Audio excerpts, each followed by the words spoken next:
What's going on, y'all? Shout outs to everybody that's here. Make sure you like the channel. Make sure you subscribe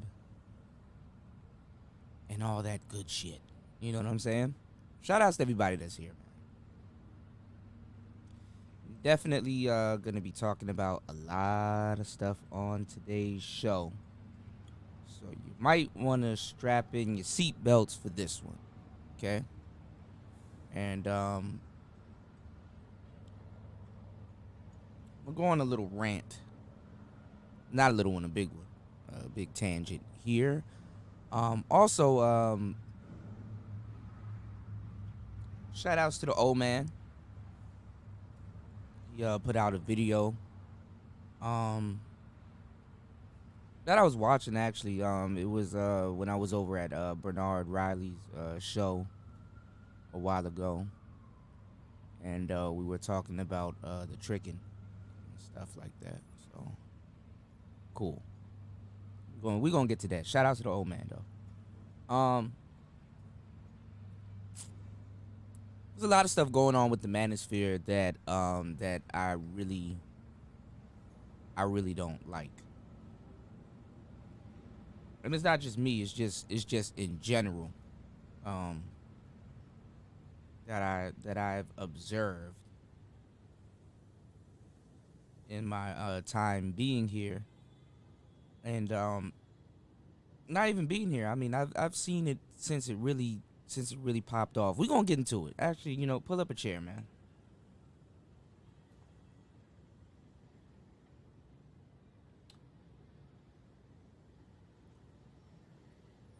I'm going to light a cigar. Hold on.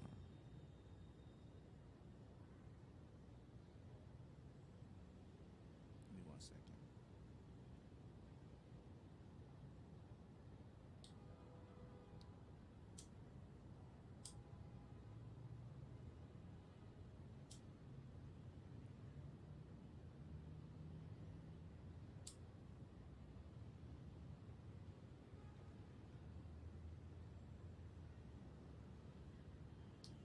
So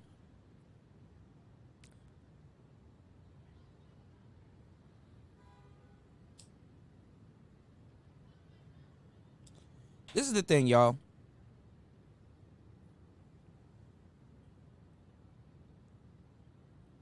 There's a lot of complaining and different things going on in the Manosphere, and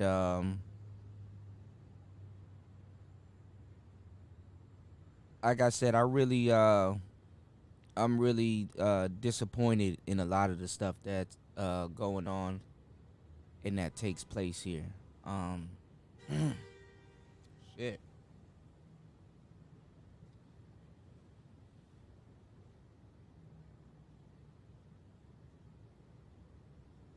I've been in a back and forth with the group of dudes,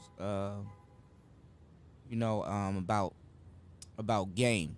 If you guys haven't realized it, um, there's a group of dudes here in the space that got criticisms and stuff about game and stuff like that, and that's cool. I take that. They ask, they little weird questions. They ask you questions. Notice I never ask them questions.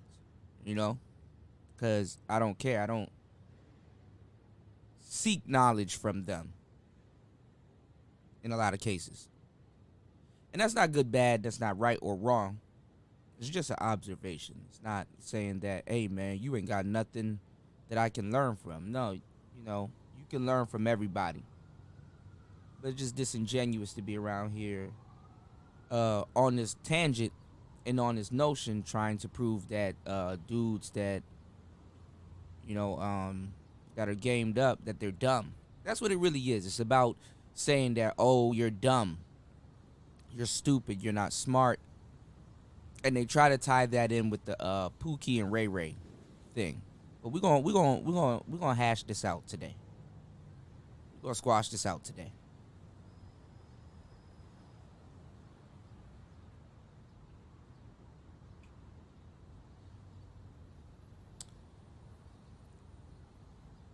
I've been around for a long time, and I'm not no rookie. You know what I'm saying? I see everything, and I know what's going on. Some of y'all that are content creators, y'all just got here to tell you the truth. I'm not even gonna lie to you when I really break down what I'm about to break down to y'all on today's show, because I don't gotta, you know, I'm not trying to impress nobody. So let's get into it, man. I'm tired of a lot of shit. Okay, so let's start it off like this. You know how dudes, and this is really specific to black men. You know how dudes will say, man, I wish this information was around when I was coming up so that I wouldn't have made all the mistakes that I made. You know what I'm saying? Like when they listen to, guys talk about women and talk about different things that women do. They would say, man, I wish, when I was young, I had this information and blah, blah, blah, you know, all throughout like my come up and coming up. Um, I've heard this. And once I really hit my like my mid teens, like 14, 15,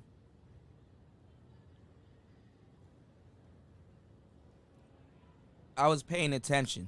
I always been in my own world, but I was paying attention. I always knew what was going on. A lot of millennials, a good amount of us don't pay attention. We get sucked into it. The same thing with a lot of Gen Xers. More on that later, though. Well, that information was around when I was coming up. You know what I'm saying? All my come up, I've heard plenty of dudes say, "Man, I wish this information was around when when I was coming up. I wish this information was out there when I was coming up." And a lot of times the information was, it's just the nigga didn't go look for it. You know, that information was around when I was coming up, and I still made mistakes. But hell, man, it was a hell of a ride. There's a lot of rabbit holes and there's a lot of loopholes, but these loopholes are like black holes. They consume so much things that in a lot of cases they consume itself and then it's gone.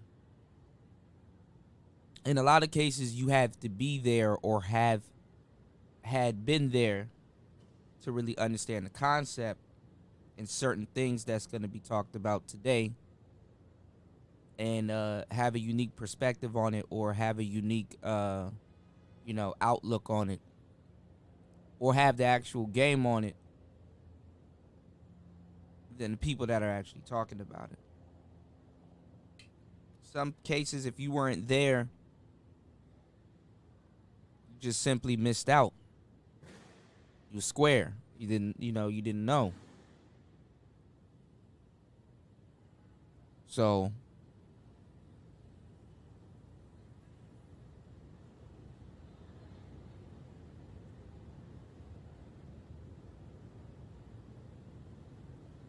I told you guys the story a minute ago that I started out with the secret. The law of attraction. Um, I've always been in the manosphere before, like it really even started. Like I've seen it start from like I've seen it go from books to blog talk radio to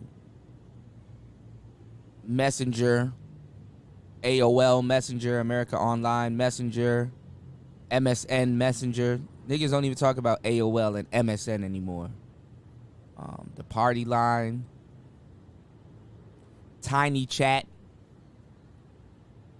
Dudes don't even mention OOVO, OOVO.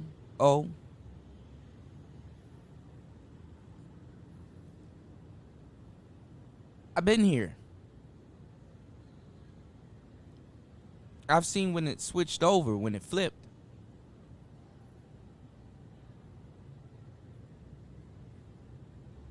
Hell, at one point, I thought the law of attraction was about women. I was like, attraction? Oh, shit. You know? I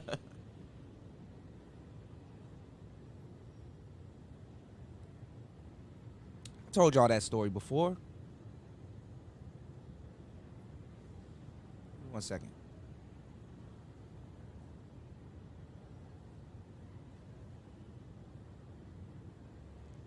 But yeah, man, I started off really, really jumping down the rabbit hole. Because I always knew about it, but, I just never really cared, I was a natural. I had women. It wasn't really about nothing, you know. But I will say the reason why I jumped down the rabbit hole is because I wanted a different type of woman that currently at that time I wasn't getting. You know, being in a couple of crazy relationships, it'll change your taste. And being in the manosphere, listening to these dudes talk about women, you understand that they on taste one. You know what I'm saying? You on taste number 4 and 5. You like, bruh, that woman that you lusting after right now, man. If you was to get a big volume of that type of girl, you wouldn't want her anymore. As a matter of fact, you chasing your tail. You're not really. We're gonna get into it, man. You could tell the real from the fake. A lot of dudes are gonna probably listen to this and they probably they're haters. They don't like me anyway. But we're gonna work it out, my guy. We're gonna work it out. We're gonna work it out. We're gonna work it out. Getting back to the story, I started with the secret and the law of attraction. And then I started going on like a real big a book binge. You know what I'm saying? I started going on a book binge. I got a huge library. Man, I got books that are 400, 500, $600. I got books. If y'all want to have a library battle, we can do that. I can show y'all book. I got books that aren't even in print anymore. One of the reasons why I didn't like the internet because I knew, in a lot of cases it did happen. I knew that a lot of things were gonna get lost in translation. When it went from regular books to physical books to e-books and Kindle and stuff like that. We'll talk about it. But when I was really young, I was reading like when it first came out. I'm talking about when it first came out. I had this information. I wasn't one of those dudes that was like, man, when I was coming up, I wish I had. No, I was reading the Mystery Method.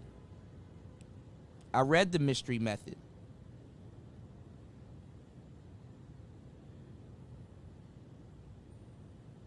I read the Mystery Method, and then when Styles' book came out, Neil Strauss, when that book came out, I read The Game. Great book, by the way, man. You know, I knew about Ross Jeffries, David X, all of them guys, man. All of them old pickup artists.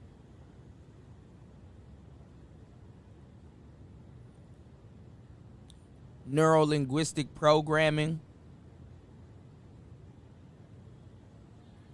the annihilation method. I knew about boyfriend destroyers, LJBF, let's just be friends, IOIs, Kino escalation, LMR, last minute resistance.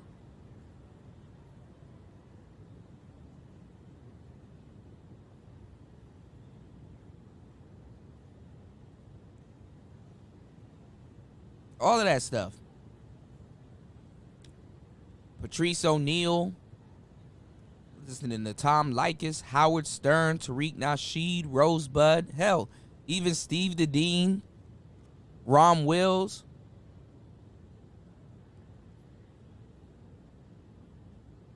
As a matter of fact, I was introduced to those brothers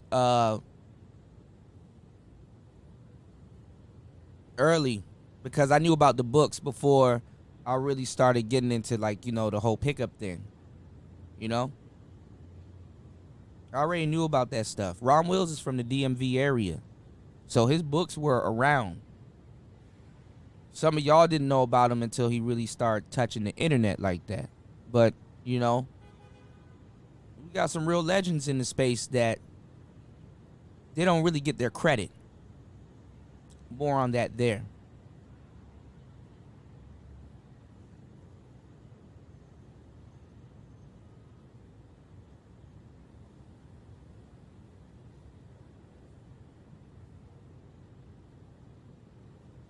I came from the writing era.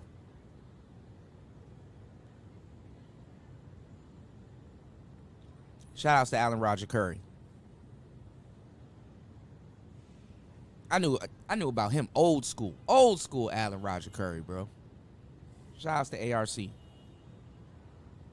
It was just, and I talked about this on the podcast. Like, it was just amazing. It was just amazing watching Alan Roger Curry, the way he got treated, bro. Like, just simply the way he got treated in the Manosphere, in this space.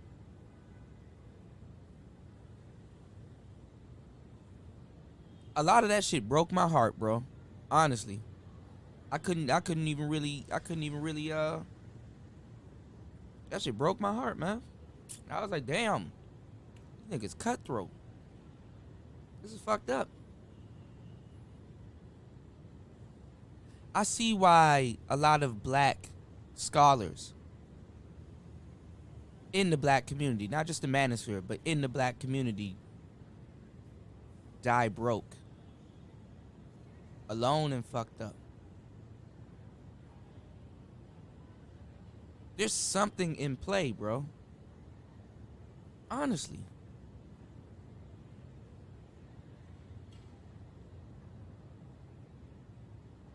Black authors aren't even in high regard.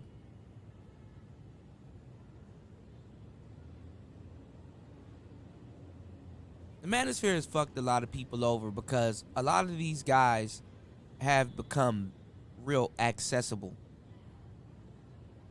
They've become real accessible in real time. I've seen that.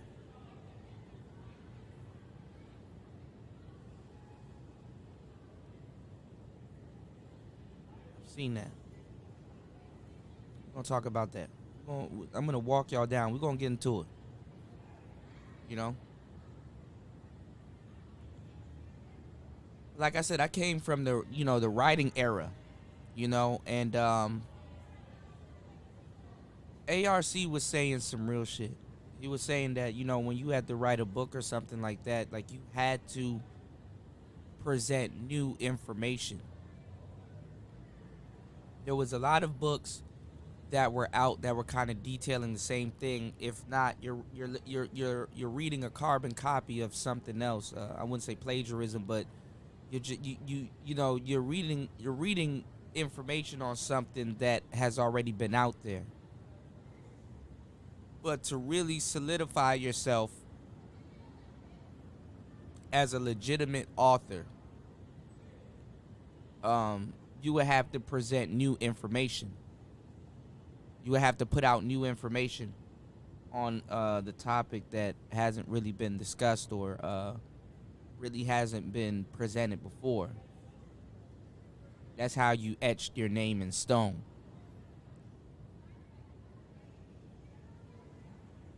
And reading a lot of material that is I wholeheartedly agree with that. That is true. When I pick out books, for the most part, I do look for male authors, but there's a lot of good female authors also.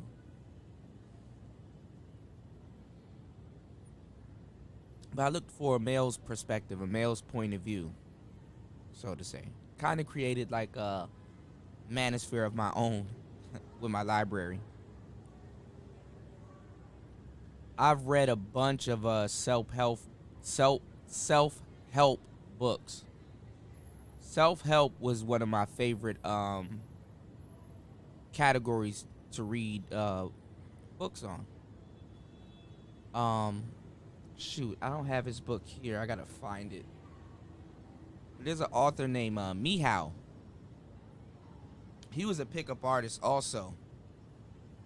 I really enjoyed his books because, like, we talk about mouthpiece and conversation. His conversation was on another level. I like to do this thing where I talk, and I do this all the time. If you notice with my content, I do something called multi-threading, where I will start a conversation on something and kind of leave it on a cliffhanger, and then come back and revisit it, or I'll start multiple conversations on something and then tie them all back in. If you pay attention, I do this all the time. What I liked about Mihao though, with the pickup artist stuff, like with his book, he created something called micro loops, where he set up, like, it's kind of like multi-threading, but he created a whole bunch of conversations within conversations and stuff like that, and basically just he talked about how to really. I gotta show y'all this book. This shit is crazy. He talked about how to really do it. You know what I'm saying, with the mouthpiece, like really how to really put this here and put this all together and evoke these type of feelings, and get it to this level of conversation and stuff. The dude was really, he was really sharp. He presented new information that's respected in other areas, but for some reason not respected amongst black people or in the manosphere.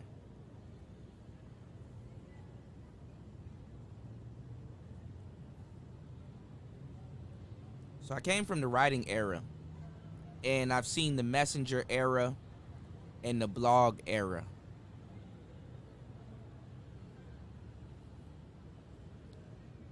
I used to think that I didn't do that much in my life in the short time that I was here, but I really did. Like, if I was to really tell you a lot of the things that I went through, I should make a movie, bro. Because my life was a damn movie. To this day, it's still a movie. I've calmed down a lot, but it's still a damn movie. I've calmed down a lot. You know? Went outside, smelled the fresh air. I had edge. You know what I'm saying? I lived a real driven lifestyle. Hanging out. Shit, from skateboarding, rapping, club hopping,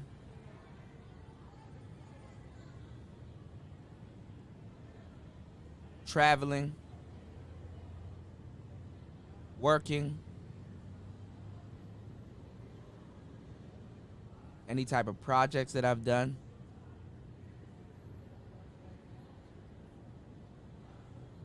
I've been everywhere. Have an edge. Every man needs an edge. Edge keeps you driven.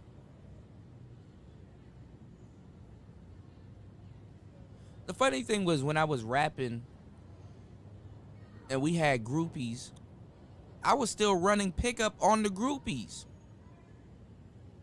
when I didn't need to.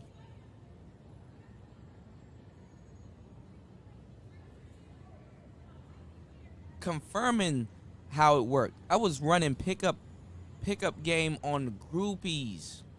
Women that were already going to fuck just off of who I was, or the verse that they heard, or the music that they heard. Hey, I like this song, yo. You know what I'm saying? Me and my homegirl, we about to slide off and do this, that, and the third. You trying to come? Oh, true. Yeah, we got this, that, and the third. I'm like, all I gotta do is show up. We're doing shows on college campuses and shit. Broads coming to the studio. I still ran pickup. Just to sharpen up the mouthpiece, just to see if these things worked. And these things worked. Like a charm. I knew a lot of people in the pickup game. Honestly, like the white boys. If we really want to keep it technical, I was in what is now the white manosphere before I really started creating content in the black manosphere. I was in the white manosphere. I know what them dudes do and how they get down and how they did it. I had to know it intently because the information that this what I'm about to say on today's broadcast should really be behind a paywall. And we just kicking it. We chilling. We kicking it. Okay?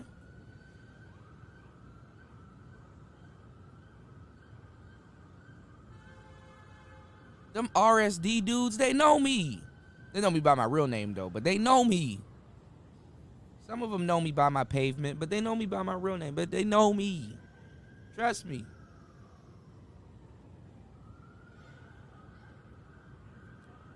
I spoke to Tyler, Jeffy, Ozzy, all them dudes.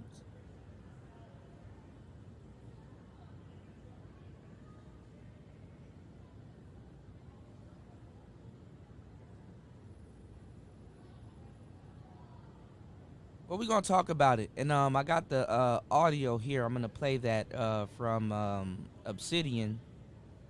I'm gonna answer all of his questions. I'm not no rookie, bro. I don't like the manosphere, the black manosphere. I don't like it. I'm day by day. I'm starting to distance myself away from the bullshit. I'm gonna tell y'all some real shit, and it's gonna rub a lot of y'all the wrong way, but I don't give a fuck. Fuck it. Y'all need to hear it anyway.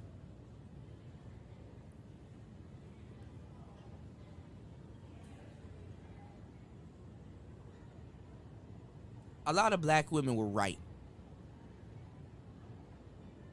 A lot of black women were right.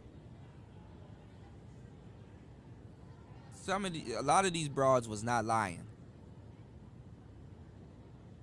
And I'm gonna use their word just to kind of throw a little bit of salt on the wound because fuck it.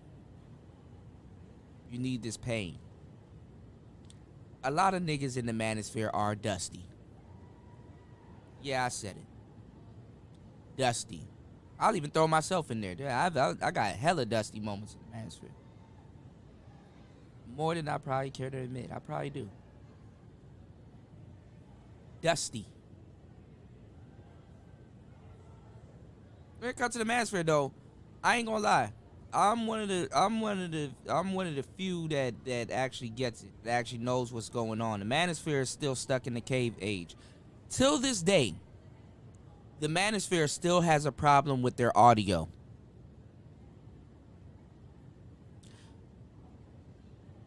Niggas have what's called imposter syndrome. And the manosphere is suffering from imposter syndrome. We get into little spats and stuff where niggas want to all black people do, and we've been doing it from slavery, is accumulating knowledge and then turning around and using what we've learned to flex on other brothers because we cannot take the knowledge that we learn and flex on other nationalities. We cannot take what we learn and say, hey, you know what, I'm gonna take my education and go flex on other nationalities. No, because we're the last people to learn shit. Niggas north of 40 asking some dumb questions about women. Niggas north of 40 asking some of the most dumbest shit. It's like, bro, you touching 40, bro. Stop it. Stop it.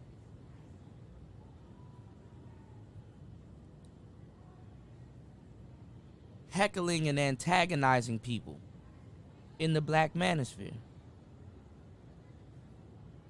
See, what imposter syndrome is that you think that you have to be an expert or you have to have like these big wild credentials to talk about certain things. And we're going to get into it because when everything got translated over to the internet, those rules were not applicable anymore. Now you got anybody doing anything. The manosphere is in the cave age. Anybody can pick up a phone and go get a free StreamYards account and get 20 hours free a month and say, yo, I'm in the manosphere. Anybody. As a matter of fact, if StreamYards were to go down, the manosphere is finished. If StreamYards was to go down, the manosphere is finished. Done. Out of here. Finito.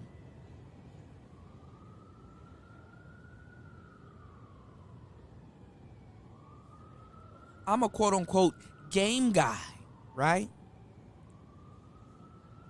So I'm supposed to be an expert, right? Let me show you how these niggas get down. We're gonna get down. Oh, let me hit this guard real quick before I go out. We're gonna get down. Yeah, pull up a chair. We're gonna have a time. We're gonna get down. Pull it up. Homo, I'm gonna be the stick. I'm gonna be the stick in y'all niggas' asses right now. Pause. You gotta be a subject expert to talk about what you're talking about. No, with YouTube, that is incorrect.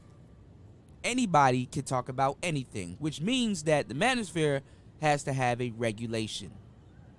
That the manosphere hasn't been having a regulation. No regulations here. Nigga, the manosphere, the black manosphere is a joke. And the niggas in it are the last ones to get it. This shit is a free-for-all. You want to talk about somebody has to be an expert to talk on something. Well, you got a lot of weird niggas up here broadcasting and they don't know what to do. The manosphere and the majority of the people in it don't have broadcasting skills. If StreamYards was to go down today, the manosphere is finished. Because you would not know how to... All these content creators, they'll be audience members again.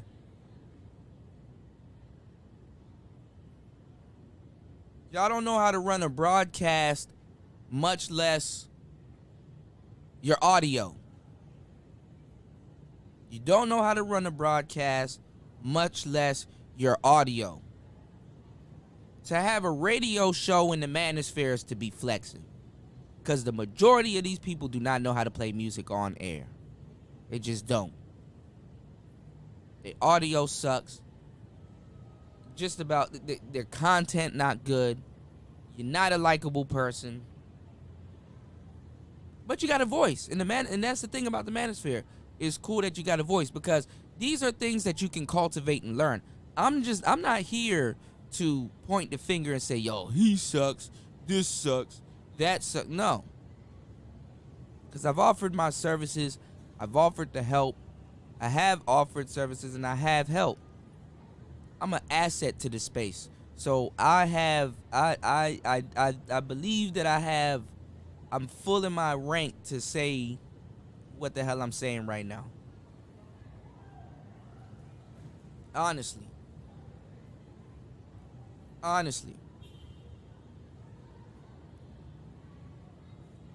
gotta be an expert at game.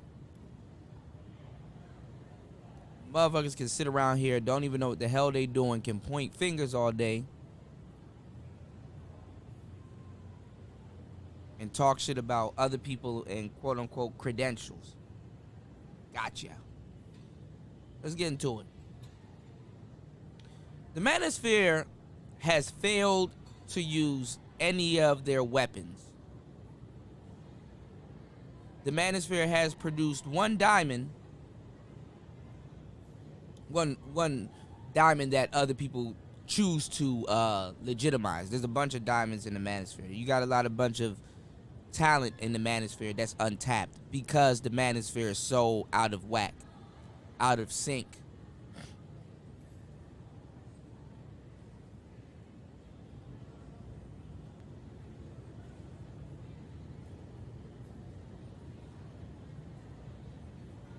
To the point that, people are complaining.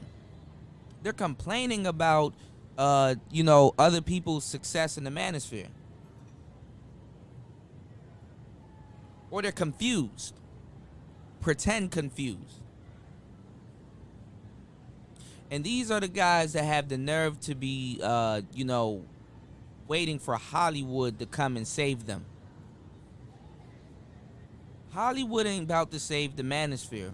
What Hollywood is gonna do, they about to look at you sweet ass niggas and they about to be like, you know what?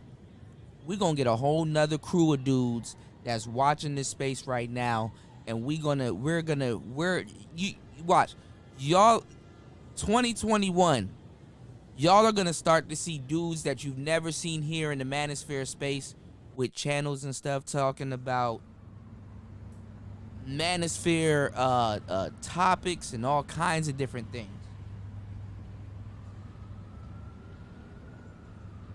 Y'all are about to see these dudes. Hold on, did it blank out? Okay. But anyway, y'all are about to see these dudes. Y'all about to see these dudes take all your talking points that the Manosphere should have owned. Y'all about to see these dudes, you know what I'm saying? Y'all about to see a whole bunch of shit go down, man. It's gonna be mainstream Manosphere versus these niggas here. Did nobody want to listen to me when I was telling y'all, y'all gotta get equipment. Y'all gotta start camming up more. Y'all gotta do this. Y'all gotta do that. I really sat up there and I got kicked out of the space. I got my channel demonetized. I got flagged. I got called bitch ass nigga. I got called a whole bunch of shit. Y'all didn't want to really listen to a nigga when he was telling you some real shit. People don't take the Manosphere seriously because the Manosphere don't take itself seriously. Niggas talking about the Manosphere got millions of dollars worth of that how they appraise the Manosphere for millions of dollars. Well, you niggas don't own that. If that was the case, a lot of these dudes should be made men around here. The majority of Manosphere content creators should be made men. If the Manosphere got $3 to $4 million into it, what's going on? Why do shit sound janky?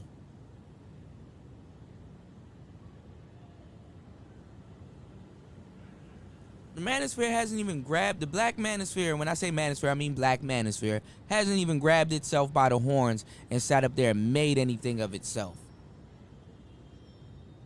And then when somebody comes in, take a little bit of the information and applies it to what they got going on, now all of a sudden we think that this person is going to be the savior. Then get mad at him when he doesn't come back to come, quote unquote, save niggas. He shouldn't. Don't nobody want that type of responsibility on their shoulders. You got niggas around here talking about George Floyd, and I stand on that. Nigga, who want to be affiliated with that? Oh, your homeboy said it. You feel that way too? Now your pocket's getting taxed.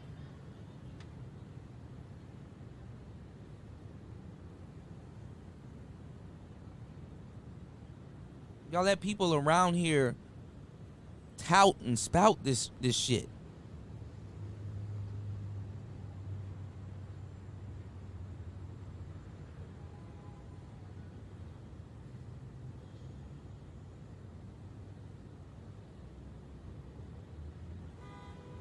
So I don't give a fuck anymore, man.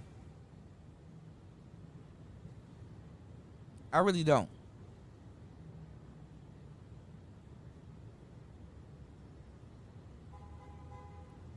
Plus, y'all were talking shit about the man before he blew up, Kevin Samuels.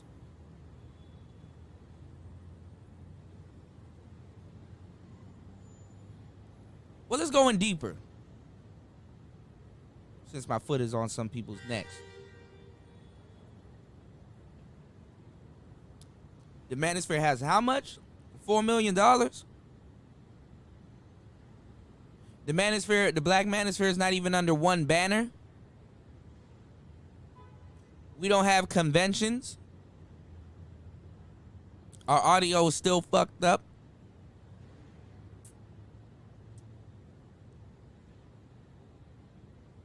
Content creators a piece should be walking around with 100,000. No less if the Manosphere got 4 million. Niggas aren't even smart enough to say, you know what? We need to start putting some shit together. All of this brotherhood talk is bullshit. We need to start putting some shit together. Y'all haven't even said something small as, you know what? To a certain degree right now in the Manosphere, we cannot accept super chats. If you want to donate to the Black Manosphere, you need to do it this way so more of the content creators will have their money in their hand. No disrespect to YouTube, but we haven't even monetized the Manosphere money to build our own economy. One thing I learned about with women and stuff like that, and just in general in business, is that you have to have your own business. You have to have your own thing going on, and then you pull other people into your stratosphere. You pull other people into what you're doing. The Manosphere has failed on so many is failing on so many levels. It's ridiculous when I really start breaking down what's going on. And I'm not saying this to hate, and I'm just saying this to be straight up real, bro. Niggas haven't even said, yo, stop your super chats. Everybody here in the Manosphere needs to start accepting cash apps and stuff like that. Pocket more of your money, and that extra money that you would have pocketed, that you would have spent, take a cut out of that YouTube would have taken a cut out of. Take that 30% and put it somewhere so that the overall space can benefit. So we can take that 2 to 4 million that we quote unquote have and turn that into 8 million. Now everybody around this bitch can go get equipment. Now everybody around this bitch can upgrade. Now we can take our nigga nerds. We can create a actual website. We're not just on YouTube. We're on Anchor. We're on Black Avenger. We're on shout outs to Obsidian. We're on Mixler. Now we can expand. Now we can be a thing. Now we can be our own world where other people come to visit. Other things come into our world. But we dusty. We sitting up there asking, hey, something says something similar to what we've been saying. Have they been listening to the Black Manosphere? Have they been over here eavesdropping? Have they been over here listening to what we saying? He said it just like such and such said it. Has he been listening to do they listen to the Manosphere? You got celebrities that want to be in the Manosphere. Not even. You got celebrities that want to be YouTubers, but they can't say that they've been listening to YouTubers or certain YouTubers, but they want to be you. And they can't mention you because your shit janky. If you had your own world and stuff like that, then people would know. They'd be like, oh, okay, yeah, I know you've been listening to such and such. You ain't got to mention them, but we head nod. We see you, player. This is what happens when you're around a whole bunch of niggas that think they're intelligent, but they're really not. And I'm offended. I'm greatly offended. I don't care if anything I say offends you. I'm 10 times more offended than you can ever believe. I'm offended at some of the things that I've been called here when I'm speaking nothing but harsh truth and facts. If you are in your feelings, that means the truth has hit your ass in a way you probably can't even explain. I don't give a fuck what your response is to what I'm saying. You know it's true. And we're going to go deeper.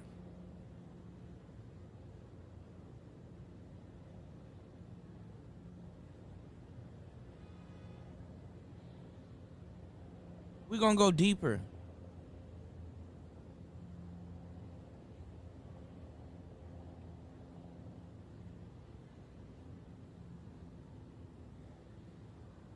The Manosphere could have all these sectors, and we could have been doing commerce and having our own world with these sectors. I took up beat making because you know what? I wanted to make beats so that and have a whole bunch of free material so that everybody in the Manosphere can use it and they can do their content and they can do their videos with some of the beats that I make. I'm out here working on that right now. And I'm hooking up with other producers and other talent in the Manosphere to make this something possible right now for 2021. And then next year we're gonna do something different. You got all these dudes that's here that's coding and you got all of this stuff going on. People want to make fun of me that I didn't know what a Rhodes Scholar was when half these niggas here didn't know what a Rhodes Scholar was. They want to make fun of that, right? Well, what is Rhodes Scholar? What are the Rhodes Scholars doing for the Manosphere? Are there any Rhodes Scholars in the Manosphere? Please stand up.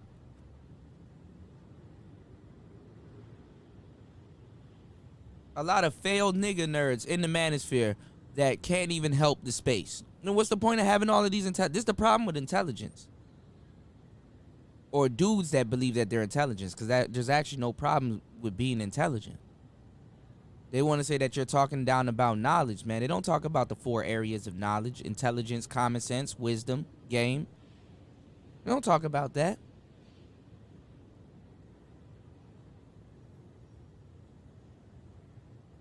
I'm listening to all of these brothers talk shit, and it's like, bruh, if StreamYards went down, you're done.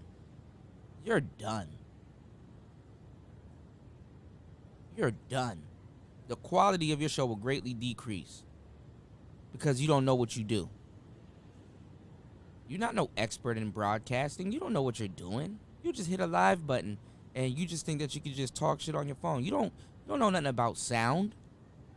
You don't know how to use a camera. DJ.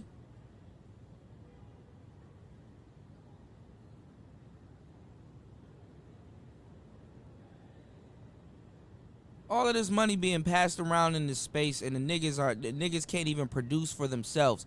The Manosphere has enough power to be self-sufficient, and you got all these gray-back niggas here just talking about nothing all day. I don't give a fuck what Lizzo did. Fuck Lizzo.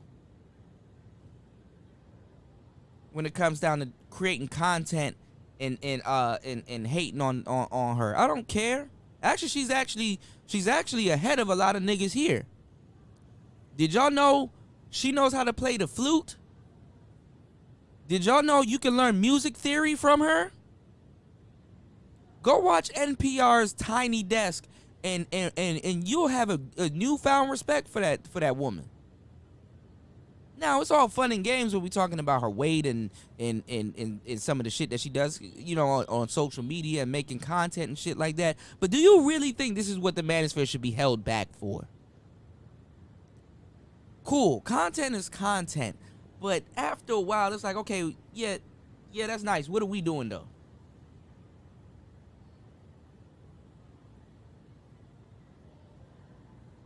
I'm trying to be an example. I'm trying to show these young brothers how to come in the gate, come in the door with equipment, come in the door contributing to the space, come in the door being serious about what they're talking about. These younger brothers are coming in. Shout outs to my space. A lot of the older brothers, they like, yo, man, this is what I want to do. This is how I'm doing it. Shout outs to Gold Professor. Shout outs to Ism. Shout outs to Platinum. Shout outs to everybody, man. These dudes are taking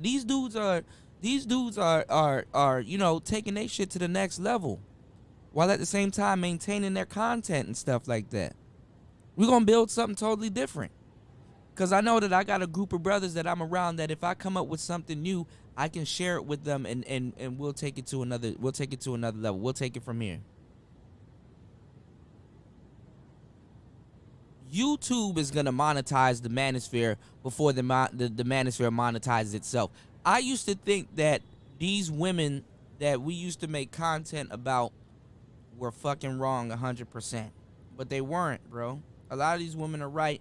A lot of the dudes around here are dusty, bro. They are dusty. Let's just keep it 100. They are dusty. These women, that these YouTube channels, that these brothers that they want to make content dissing, these girls got equipment. These girls got, I wouldn't say personality, but they got other stuff to make up for it. They got equipment. They got content. They got sponsorships. They got an audience. Their audio is not fucked up, even though they're yelling and they might have a little bit of room reverb. Their audio is not fucked up. They will get on camera.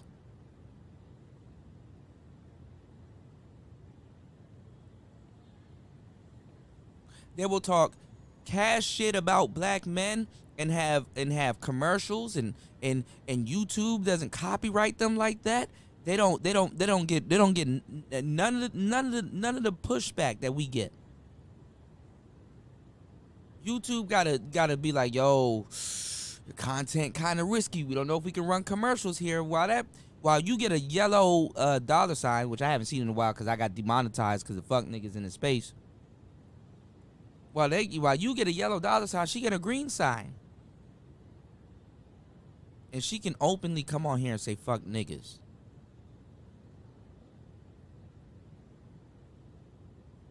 And show cleavage and be half naked.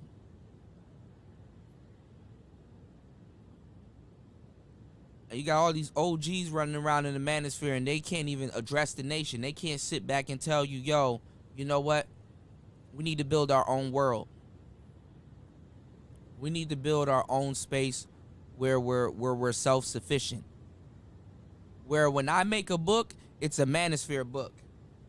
When somebody narrates that book, that person's from the manosphere. The beats that we're listening to, those are manosphere beats.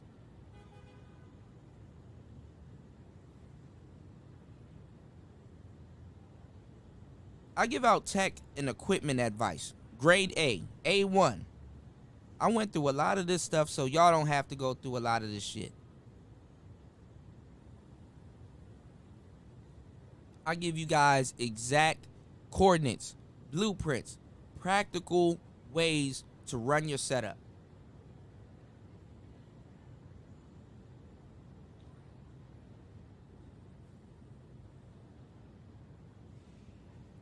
So that you don't have to spend all of this money buying equipment and stuff like that. I got tiers. Okay, yo, if you want a professional setup, this is what you do.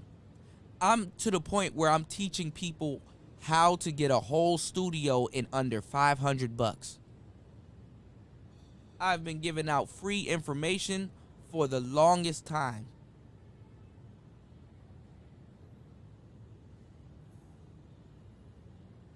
And with the small family that I got, and I appreciate everybody, the manosphere hasn't said, yo, we need to push this guy. He needs to be in every sector until everybody's audio improves.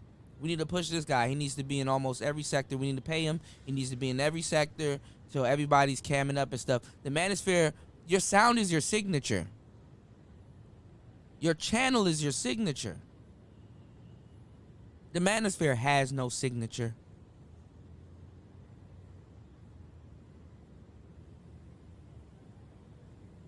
What's the point of being worth all of this money and it's a whole bunch of janky shit? I'm not attacking the space. It's called growing pains. Gotta go through some pain to grow.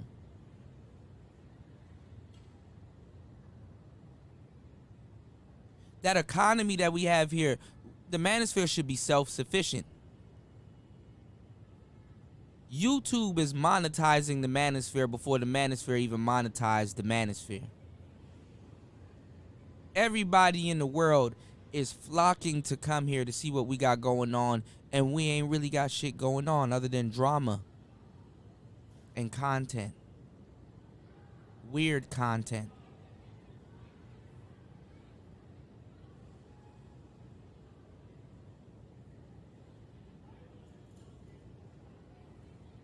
People don't even see how the message done switched. I got weird dudes hitting me up. Man, you attacking SYSBM and all this other stuff. It's like, man, shut your weird ass up. I put out SYSBM content before y'all even took them acronyms and try to put that shit beside anything you got going on. And as a matter of fact, y'all got life fucked up. SYSBM is something completely separate than the Manosphere. Uh-oh. Hello. SYSBM and the Manosphere are two different things. Sir.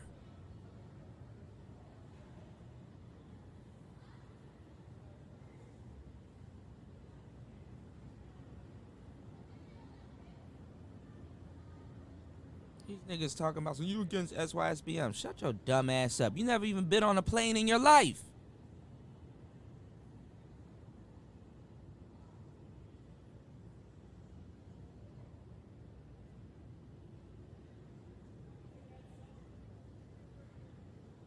I got dudes talking about, yo, you don't have to have game when you can travel. Shut your stupid ass up.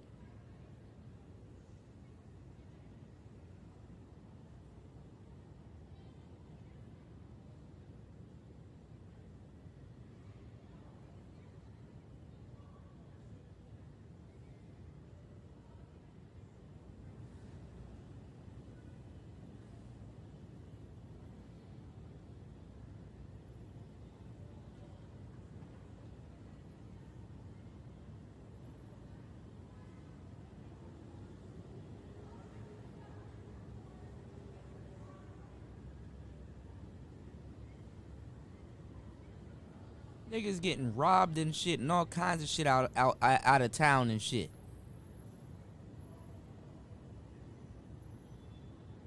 I got these dudes the other day on Bernard Riley's show to admit that they're just openly tricking because it's about the tricking. Yo, SYSBM was about brothers saving themselves, and also the undertone of SYSBM was to create a new black community, to get with other women from other races and cultures, and not even sometimes dudes were still going out of the country with loyalty. They're like, nah, you know what? I'm gonna get me a black Latina. SYSBM was about men taking back their seed and doing what they will with it.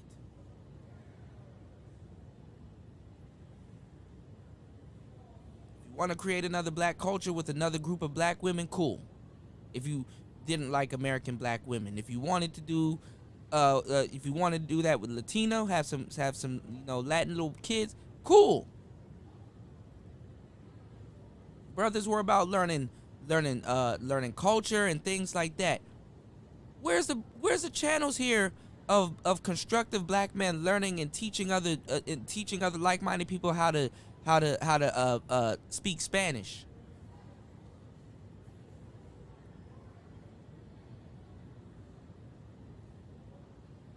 I'll wait. Where are the brothers here that are really opening the doorway for brothers and teaching them and showing them, like, yo, this is how you get your passport, this is what you need to do, and we got a group of brothers here that we're helping out. We helped all of them get their passports.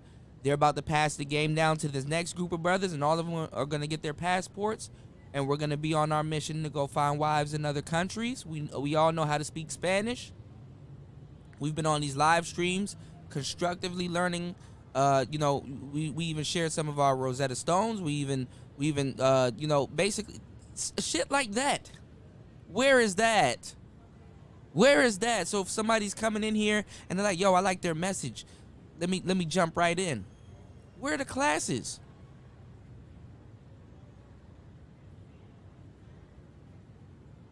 The Manosphere has yet to even produce a Marcus Brownlee.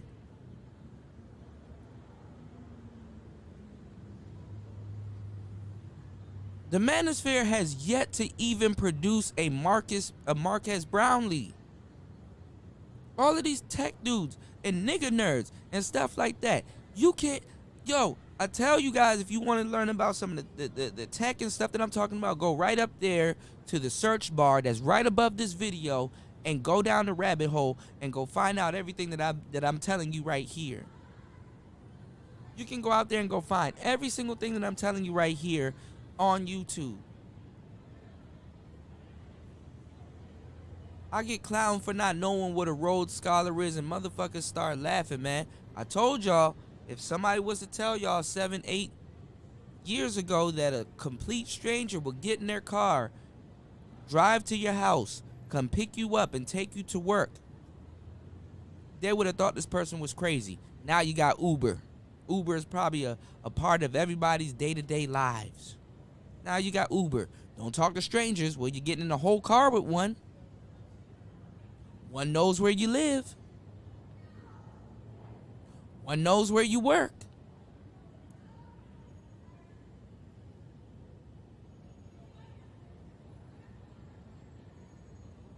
So I guess now you're probably crazy if you say, yo, and I'm not saying that's what I am, because I've been doing a whole bunch of other stuff, but to a certain degree, I've learned a whole lot. If you were to educate yourself off of YouTube, niggas are gonna laugh at you. You're a YouTube scholar. You a YouTube scholar. Not knowing that a lot of those people that made those videos and gave you secret access and information and really put you on game, them niggas went to college. Them niggas did all the heavy lifting.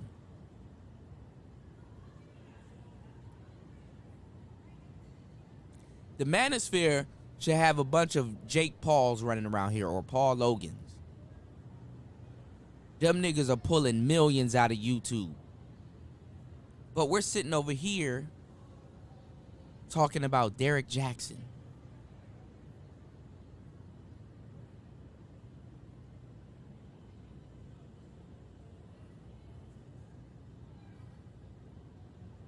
And what he got going on. The Manosphere was really about that, everybody around this bitch will be riding Phantom. Not worried. Ready and willing to put in content and give y'all some real shit.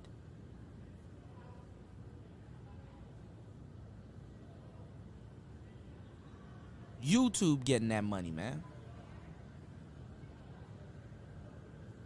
A lot of y'all not even supporting people's channels. You're supporting YouTube.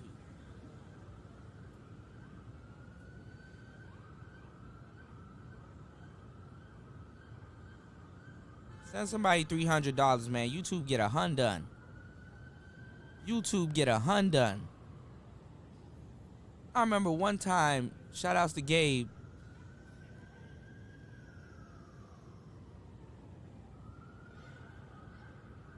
Gabe done threw a goddamn money fight in my goddamn chat room.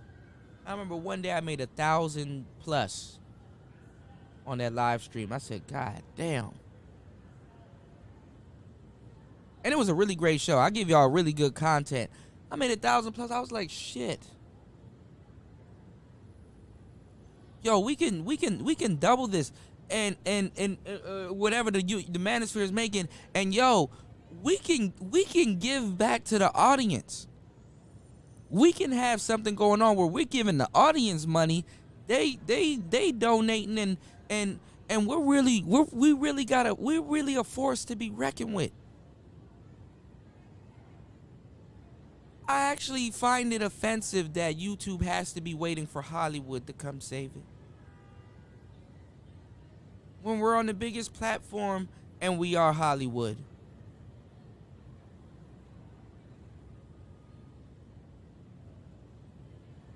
Niggas want to be us. We gotta, yo, to a certain degree, we all have the freedom to say what we want to, but we just a whole bunch of niggas about to ruin our opportunity, because some of the stuff that we say and some of the things that we talk about can very well ruin our livelihood, our lives.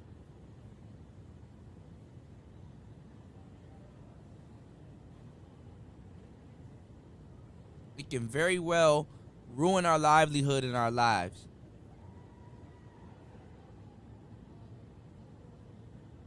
And we'll get online and talk about it just freely.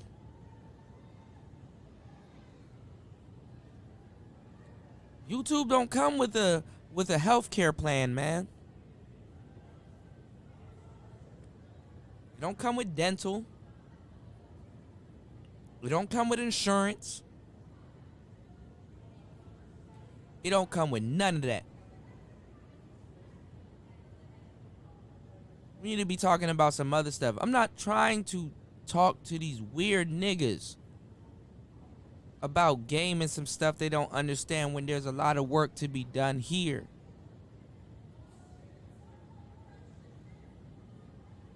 Anybody can be in the Manosphere. There's no regulation. There's no, yo, your studio got to look like this. Yo, here's a standard. You got to have this in the background. The Manosphere alone, all the sectors and all this weird shit that people are supposed to come in here and just automatically understand, we don't even have a flag. If this isn't a microcosm of Black America, I don't know what to tell you. Because African Americans don't have a flag. Niggas didn't even get together and say, yo, look, let's create a flag.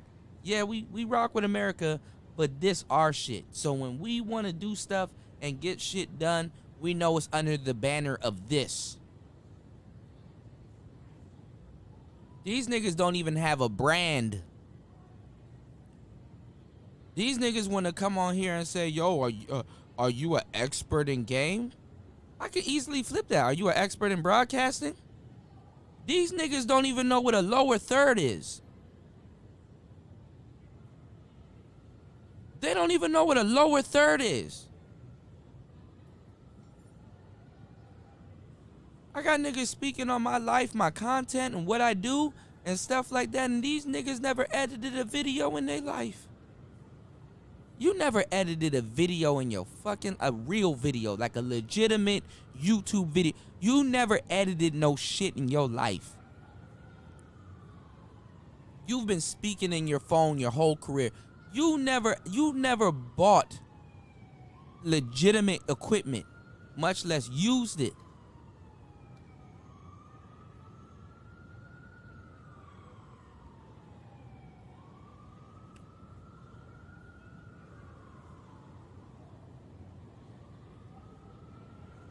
But you can get online and lie about me.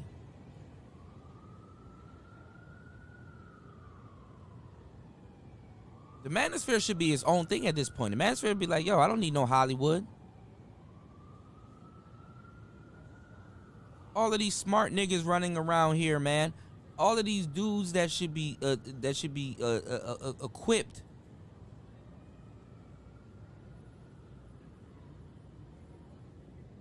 Manosphere not even self-sufficient.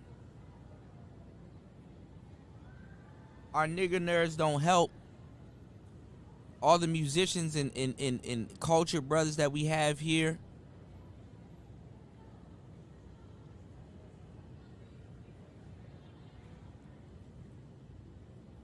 I'm doing what I can, man. Leave me alone. I'm gonna have a podcasting course over at Udemy that's coming out very soon.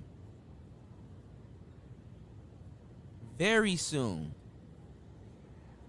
Volume number 1, get your mind right.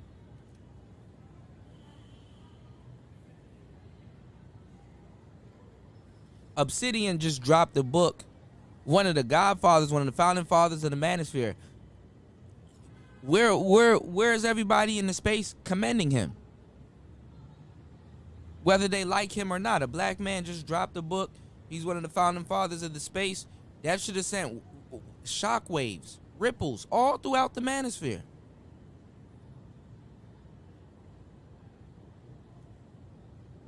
Even his haters should have said something.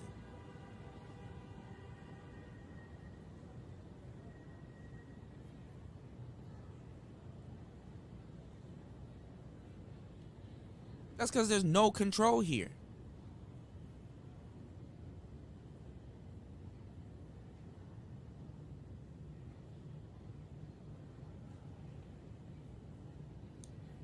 Then the stuff that I'm talking about, y'all want to act surprised when Kevin Samuels apply it, and then now all of a sudden he sees success. I'm gonna, you know what?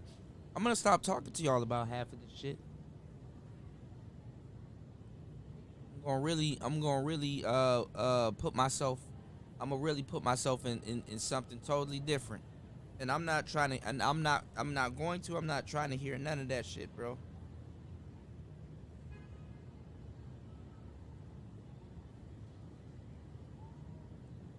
After a while, you get tired, bro. You get tired. You get tired, bro. Man, we're talking about some millions of dollars, and they had, man, these, then, yo, that's the appraisal. These niggas ain't touching millions. The Manosphere never said, yo, you look, for this week, we shutting down our super chats. All of our content creators, we shutting down our super chats. So everything must be Cash App. We need to make sure our audience are together. Make sure we need to start doing live streams, showing you guys how to open up a Cash App account. That way you can better help support the space as a whole. That way this nigga can get some equipment. That way that nigga can get some equipment. That way this nigga can get some equipment. We can relaunch all of our channels. We can rebrand and restructure the whole space. We can continue to do the content. We can continue to bring you guys a better show. We're upgrading everything for you guys because we're appreciative to be able to say that, yo, you know what I'm saying? We can, bruh.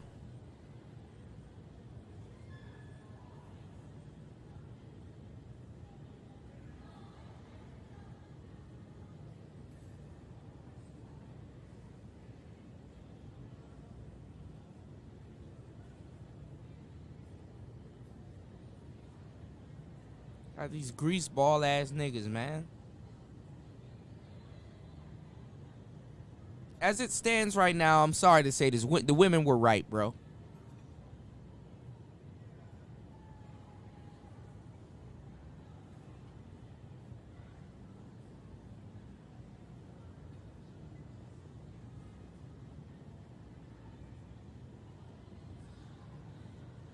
They were right.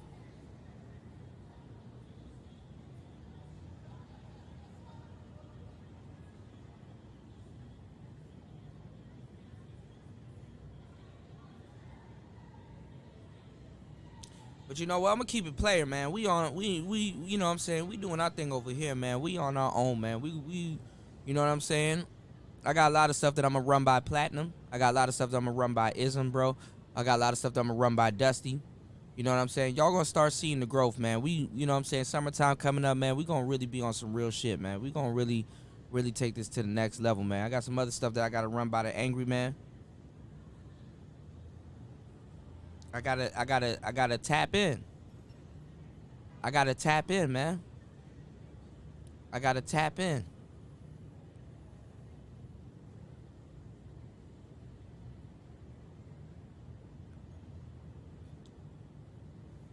I gotta tap in, man. Any way I can. Niggas that really doing some real shit around here, man, they don't get their credit. A lot of niggas around here should have been made men. No question.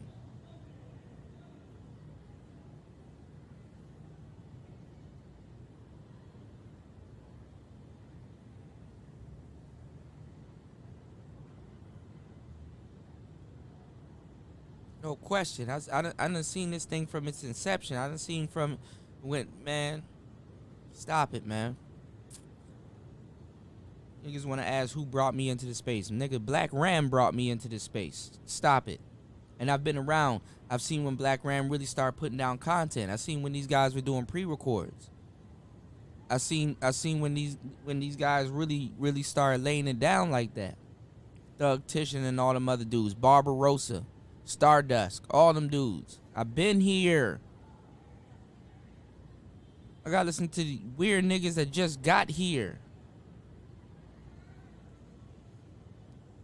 You understand me? Y'all sitting up here talking about fucking game niggas. Game niggas actually really started these talking points for y'all because you want to know what? Game dudes were one of the first dudes to speak out about women and actually have something in store for them due to them speaking out about them.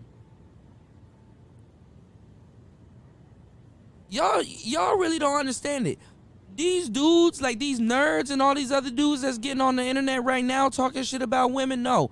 Now they have the voice to do it, but game dudes paved the way for that.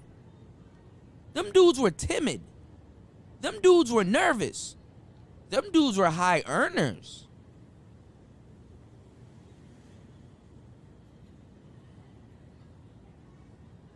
They can't risk their job. They can't come on here and talk that shit. It was the game dudes that did that. You ungrateful bastards. It was the quote unquote Pookie and Ray Ray. Cause all of a sudden, if you're a ladies' man and you're getting women, you have to be Pookie and Ray Ray. Right? Game dudes gave y'all a voice. And I will go so far as to say the first stone was thrown by the anti-game dudes.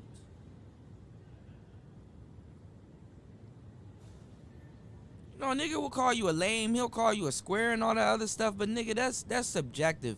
When you come out and you just start calling niggas dumb, stupid, non-intelligent, you act like a whole bitch just because a nigga say something that you don't like. You the biggest hoe of them all. On top of you have smarts. So, to a certain degree, even if that nigga was stupid, you know better than to act like that. I know exactly what strings to pluck and pull when it comes to you weird niggas, man. You know that. Oh, you got offended because I called you weird? You got offended because I called you weird? You got dating coaches like Coach Greg Adams and Alan Roger Curry and all these other people sitting up there, real niggas, they're just trying to help. Imagine you trying to help somebody and somebody just bat your hand and then talk shit about you after they didn't really apply what the hell you just told them niggas to apply.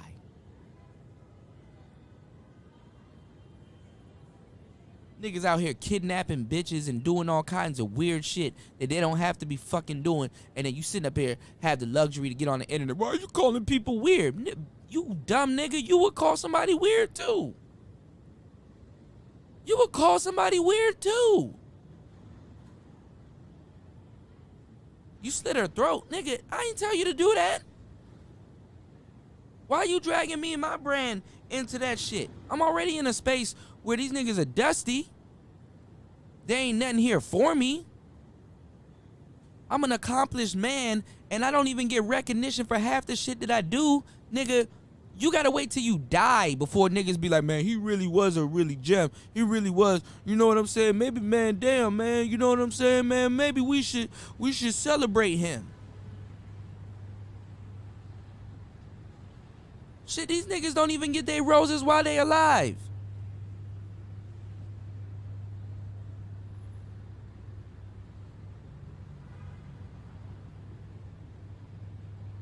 Alan Roger Curry got to go out there and go buy a Porsche off his own money when some nigga from the Manosphere could be like, man, you know what, man, man, nigga, we out here, we got money, bro, we having it, bro. You one of the biggest content creators, you wrote hella books, you done contribute to a lot of space. You know what? One of the forefathers of the Manosphere, he gonna pull up on you. Alan Roger Curry sitting down in the restaurant, wife, kids, sitting down in the restaurant like, yo, what's going on? Vlogging this shit. Yo, what's going on? Blah, blah, blah. Dap him up. Hey, man, yo, look, I know you hanging out with your wife and kids, but, man, we got a surprise for you. He go out to the parking lot, and you got a brand new Porsche outside. Yo, we know you like Porsches. Here you go, man. This is courtesy of the Manosphere. We can do shit like that. Y'all don't believe it, but we definitely can. We want to say, with a bow on it, we want to say thank you for really, you know what I'm saying, for all that you've done and to contribute to the space. Niggas tossing around millions in the Manosphere, it ain't nothing to buy a nigga a little 911 Carrera. It ain't nothing. Niggas could have been doubled their money if they were on top of it. Nigga, the Manosphere probably is worth a good 20 mil right now. If niggas really listen to what I'm talking about. You have your own studios. You are self-sufficient. You have people that's beat making for you so you don't get copyrighted. You are pocketing the majority of your profits. You're creating great content because the content gonna keep pushing itself. You become another entity within and of itself. 20 million ain't shit. You got you got men, one dude that's worth 20 million. So a whole space of a collective of brothers putting it together. You have your own website. The Manosphere doesn't even have an index where you can visit where all of these brothers are all in this index. This is his sector. These are the people that frequent his channel. These are well known, and these are household names.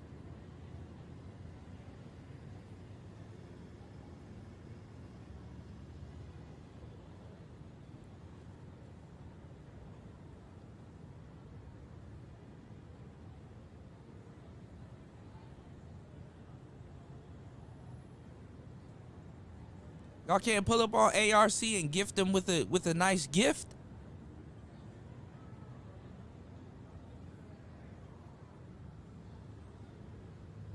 Congratulations on your marriage. Congratulations for creating another beautiful black family. Niggas don't even get incentives. Nigga, you pull up on that man and give him that shit, that nigga probably fuck around and cry.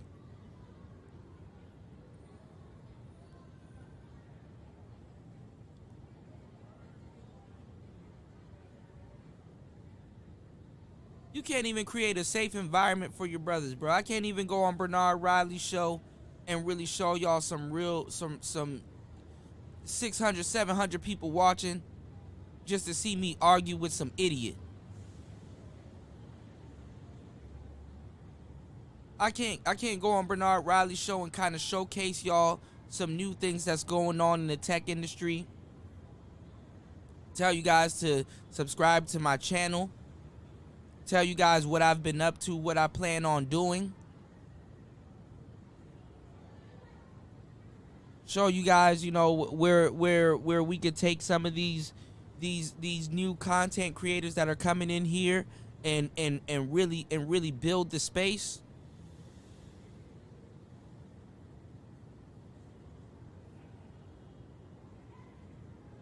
Half these niggas don't even know they're podcasting.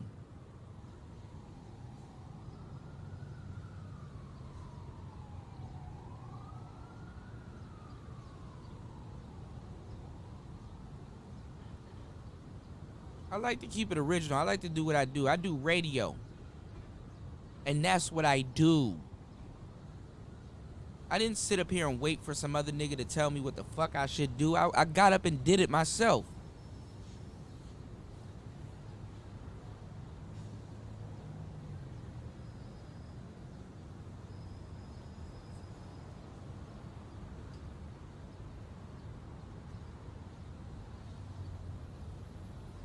Well, let me get into what we came here for, man.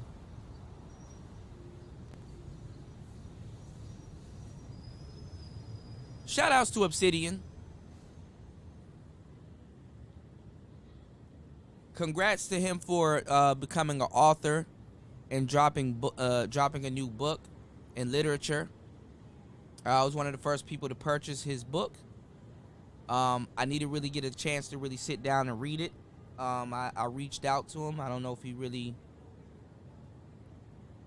received the message or probably cared. I told him I would definitely like to narrate some of his work.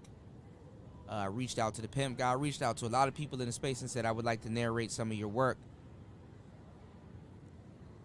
Nobody really took me up on that.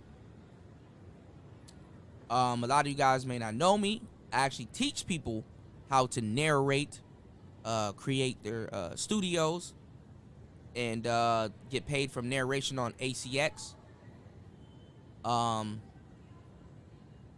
Teach people how to start their studios, podcast, run their studios. I have a class coming soon over at Udemy.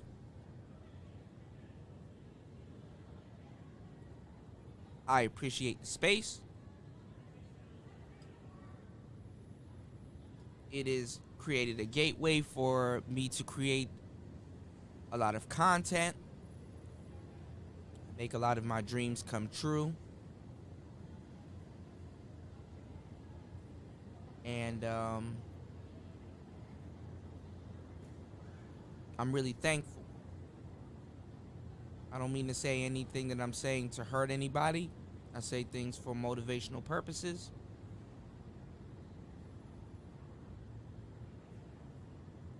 And I am not an enemy.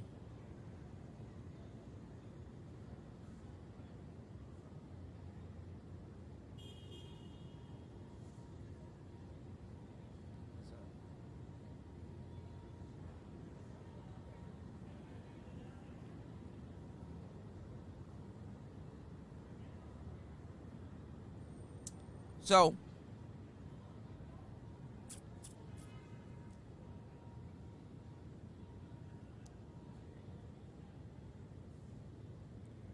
I'm gonna I got it right here with me. I'm gonna play you guys Obsidian's video that he put out about a response. He had 5 burning questions to ask for a dating coach critic. And by the way, I'm not a dating coach critic. I'm for dating coaches. You know, a lot of y'all homeboys, like the Game Changers, the Fantastics, and the MOTs and Zeros and all that, they're anti-dating coaches.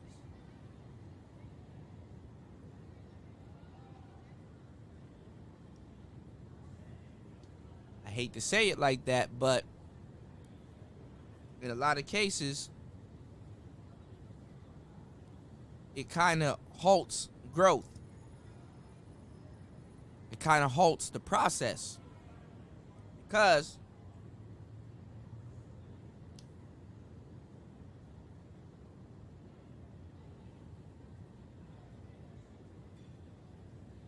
they can sit back and say, yo, well, since you're a dating coach, and if you're a dating coach also, Obsidian, you need to start showing your women. According to them, according to the Manosphere, you need to show bitches. You need to show you outside in the field. There need to be some infield work and all this other stuff. You need to go the RSD route. So we're going to get into my history, and we're going to get into a whole bunch of other stuff. We're going to talk about it. We're going to spend this last half an hour breaking down the game. Let's get it. 'Cause I ain't afraid. Let's get it. So, you got a group of brothers here in the Manosphere that starts beef damn near everywhere they go, everything they talk about, cool. I'm not saying that's good, bad, right or wrong. I'm just saying that they can just point the finger, and everybody likes them. They can just point the finger and say this person's a fraud, this person ain't this person ain't that, but they'll never get a finger pointed at them because guess what? Nobody actually kind of really cares about them and what they have going on. See, the reason why somebody will criticize or say something about a dating coach is they're kind of dangling over the dating coach's head that they could be a prospect. Meaning that, well, if I don't see you out here with bitches, I might not subscribe to your Patreon, or I might think you're a fraud, or I can spread the rumor that you're a fraud, which will hurt your pockets financially because I think you're a snake oil salesman. Whereas dating is a lifestyle. Dating is something that you do.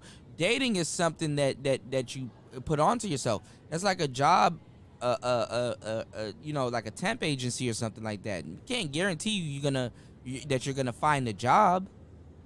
I mean, we can give you a job, but we can't guarantee that you're gonna sustain a job, that you can keep a job. We can't guarantee the skills that you should practice and harness for yourself to keep it. We can't guarantee you your life because a lot of times, you know, if you don't take your life seriously, you might not take keeping a job seriously. You might not give a fuck about where you work. We can't tell you. We can't guarantee your habits or any of the things that you practice. We can't guarantee that. We could probably give you a bitch, but we can't guarantee you can keep her. We can't guarantee she's gonna be attracted to you. There's no guarantees. You got a lot of dudes that's running around here that been hurt by the dating game. Some of these dudes, the reason why they call themselves SYSBM or MGTOW or Red Pill are because of dating coaches. These dudes had an interest in getting women and they wanted to get women.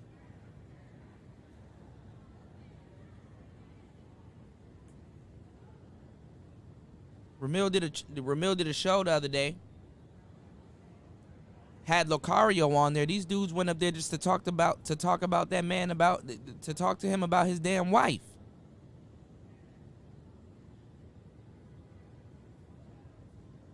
Being very disrespectful. These dudes take the opportunity to where they could have learned something and they fuck it up and then they get mad at him. The same way those women that are on OnlyFans that went on the Fresh and Fit podcast, and we'll talk about that. The Fresh and Fit podcast. They went on the Fresh and Fit podcast. Kevin Samuels was up there definitely trying to give them game. Actually acknowledged that if there was some real stomp down bitches, they would have paid a pimp or somebody. Knowledge. He was on there giving them, because Kevin ain't a pimp. Well, he can be, but I'm saying he ain't a pimp.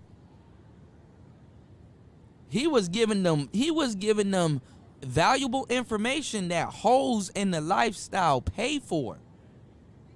You on OnlyFans, you want something new, you a dumb bitch. You think you discovered fire. The nigga is giving you some valuable information, and instead of sitting up there and soaking up the game, you chose to argue with the man. So now the conversation went down another avenue that it shouldn't have went down, when it could have been a lucrative conversation, and them hoes could have really lined up their pockets and walked out of OnlyFans with a business. The same way y'all not listening to the lucrative information that I gave y'all on this podcast. You could choose to listen.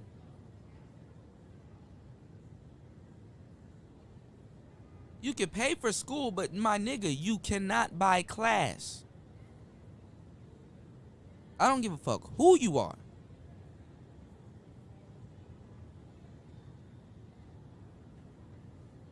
Their conversation with Lucario could have went another way, but all they wanted to do was talk to this nigga about his wife. Their conversation with me, the Manosphere, and the dealings with me could have went another way.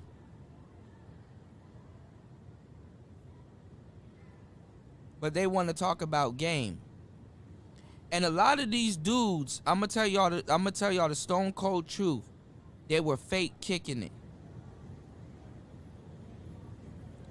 They were fake kicking it with me. They knew what I had going on was player talk radio. They knew what I had going on was game. They knew what I was about. And the more I go into the story about some of the shit that I got going on, I can say they probably were undercover haters the whole time. Now that they revealed themselves and they showed their whole ass.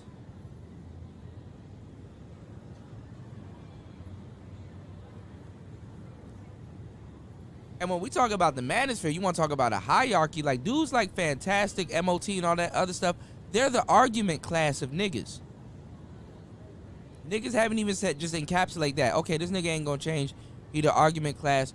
We need to use him when other people start coming at us. Because they can argue points and all that other stuff. They're entertaining and stuff like that.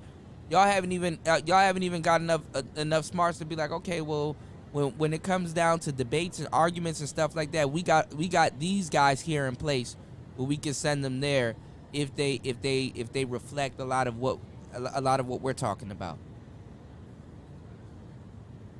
The Manosphere doesn't know how to use their tools. I'm sitting here telling y'all, look, use me. Send me to certain sectors. Of course, I got to get paid, but send me to certain sectors and stuff and help me improve every single sector. Have the whole thing grow as one.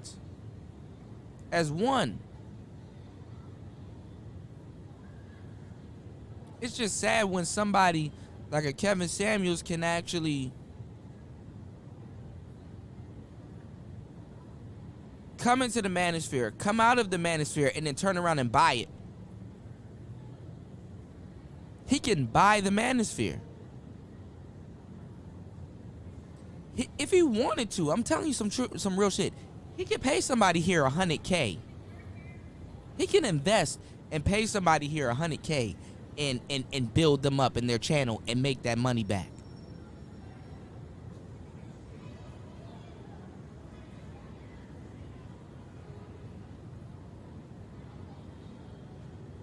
Nobody here got a mindset like this?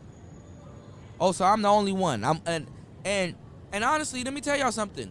The shit that I'm talking, y'all, niggas are gonna carry it like I'm bugging. Oh, you tripping, cool. Oh, you cool. Oh, why you say? Oh, you bugging right now. Oh, you fucked up, Cuda. No, you dumbass. I'm ahead of y'all. I'm tired of being around niggas that's talking about a step when I'm talking about the whole staircase.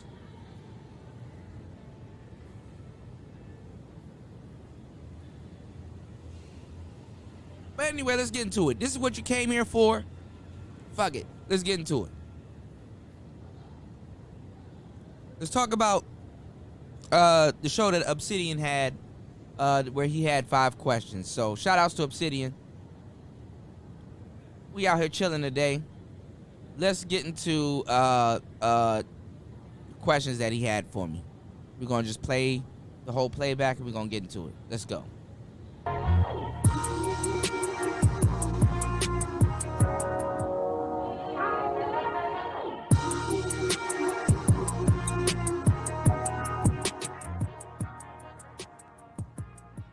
Obsidian, are you there? Let me make sure it's not my end. Obsidian. All right. Mic check 1 2 1. Can you hear me? Oh yeah, I can hear you. So Man of Tomorrow having some issues. We'll give Man of Tomorrow a second to get that. Man of Tomorrow always has issues with his audio. And y'all scared as hell to tell that nigga that, man. Come on. Together. So go ahead, Obsidian. You got the floor. You got the mic. I read your email. I had to think on that one. I'll get back to you. We'll probably talk later on. We'll talk later on. Yeah, we'll talk. But all right. But go ahead. You got the floor. You got the mic. Yeah. It was a very interesting conversation, and I was looking forward to question and answer. And I'm a bit disappointed that Kuda refused to participate. Usually, how such a thing works in in the fields that I have. You want to know how you beat a Bernard Riley show? Shout out to my boy Bernard Riley. I hate to say it, but you got to say what you got to say, and then you got to get off, because niggas are just going to sit up there and try to argue with you for no reason. For no reason. And I got history behind a lot of the things that I've said. So let's get it. Great deal of respect for if you're an academic or invited speaker and you're invited to give a presentation. Part of the dance is Q&A.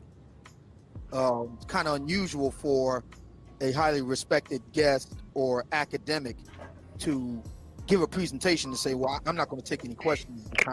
It gives the perception that you have something to hide. And I have nothing to hide.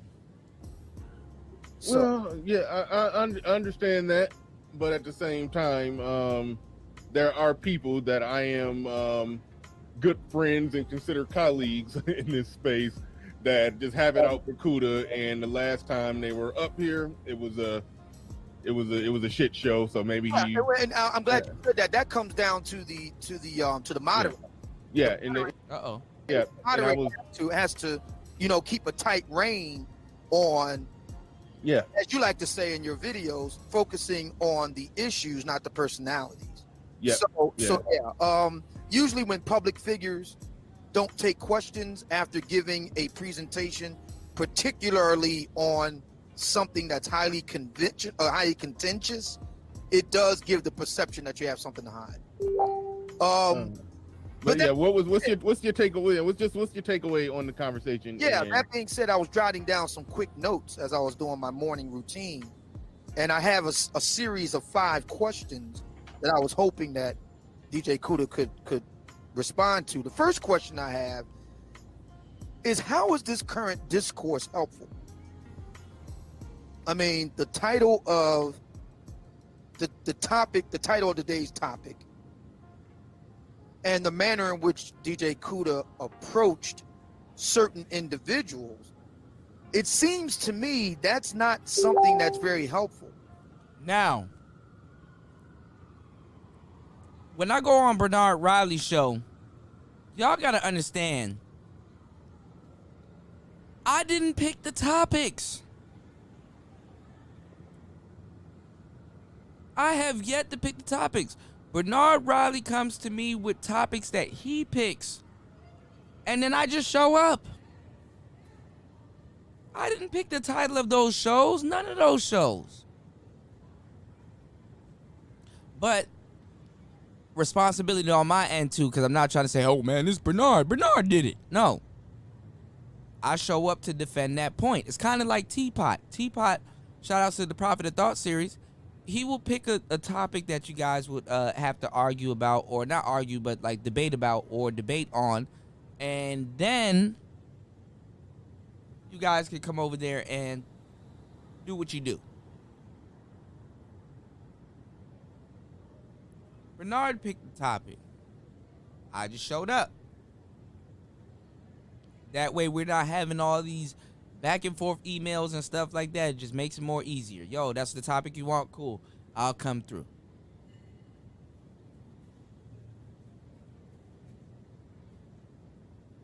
Your show gets what it needs. I get to say what I want. Good business. That's all it is. So that's the answer to the question. Because y'all gonna say, oh man, you don't answer question, man. You acting feminine and all this other stuff. These weird niggas. You call them weird too. Bernard picks the topic. I say, okay, cool. I'll come through. Say what I gotta say. Okay? And honestly, y'all shouldn't be offended by the word trick, if that's what you are, or John, or square. You know what a lot of quote-unquote intellectuals are doing? Is Animal Farm. They want to get you out the way so they can talk about game. That's what it really is. They want to get the game guys out the way. They want to get Pookie and Ray Ray out the way so they can become quote-unquote Pookie and Ray Ray. Since game dudes are dumb, there's always Pookie and Ray Ray, and they're dating low-tier women. Quote-unquote low-tier women that these guys are attracted to but want to play like they're not. And these guys don't have access to because they think that if they had gotten to a certain level of academia or success in life, that they deem that these women are under them or in their wingspan, and then they're kind of mad when they get the rude awakening that these women don't even want to fuck with them also, that should be fucking with them, that should be happy to fuck with them and stuff like that. We see it too. You attract niggas be like, oh man, I date high tier women. I got standards and all this other stuff. I don't date women that's about that. Nigga, shut your stupid ass up. You got a thought walking around you with the aura of sex. You can damn near smell sex on her breath. She's channeled the aura of sex. And you know, real niggas and dudes that know, because niggas don't sit up there and be like, hey man, you know, I gotta learn psychology. Y'all be wondering why these broads get into psychology in college and stuff, is because there's 3 levels of, actually it's 4, but we're gonna talk about 3. It's 3 levels of psychology. There's actual psychology, there's male psychology when it comes to dating, and then there's female psychology when it comes to dating. Niggas want to talk about a Rhodes Scholar. Rhodes Scholar is not gonna teach y'all female psychology when it comes to dating. Get one of these dudes to talk about female psychology, and actually, I can do a whole channel dedicated to female psychology, and all I'm really gonna be doing right there is translating what you want, translating what she want, translating what it actually is, and translating psychology in general as to why you want what you want, as to why she want what she wants, and why it actually is. Those are the 4 sides. People will be like, there's 2 sides to a story. No, there's actually 3 sides. His side, her side, and what it actually is. And then the 4th side is judgment. So I've been around fake smart people. I know true intelligence when I see it, because true intelligence is realizing that you don't know shit. When you've tapped into real intelligence, it's almost scary, because like, yo, I know so much shit that is actually scary that I don't know a goddamn thing. I don't know shit. So I walk around every day as a student. I walk around every day trying to learn something. And I don't down academia the way these guys are trying to down me and what I talk about. I knew I was going to have problems with the space when I realized I was an INFJ. I'm an INFJ. I came in here listening to Eckhart Tolle, all, you know, the black pill people, real black pill people, not the bullshit that you hear here. I'm talking about real black pill niggas. Came here listening to Eckhart Tolle, Nietzsche, you know what I'm saying, Carl Jung, Earl Nightingale. Think and Grow Rich. I came here, and not even while I was here, I was listening to all of that stuff.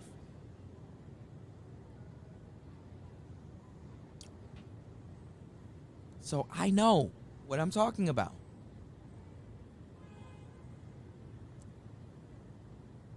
Let's get back into it. It seems Helpful with what? well, if the argument is, and that's another thing.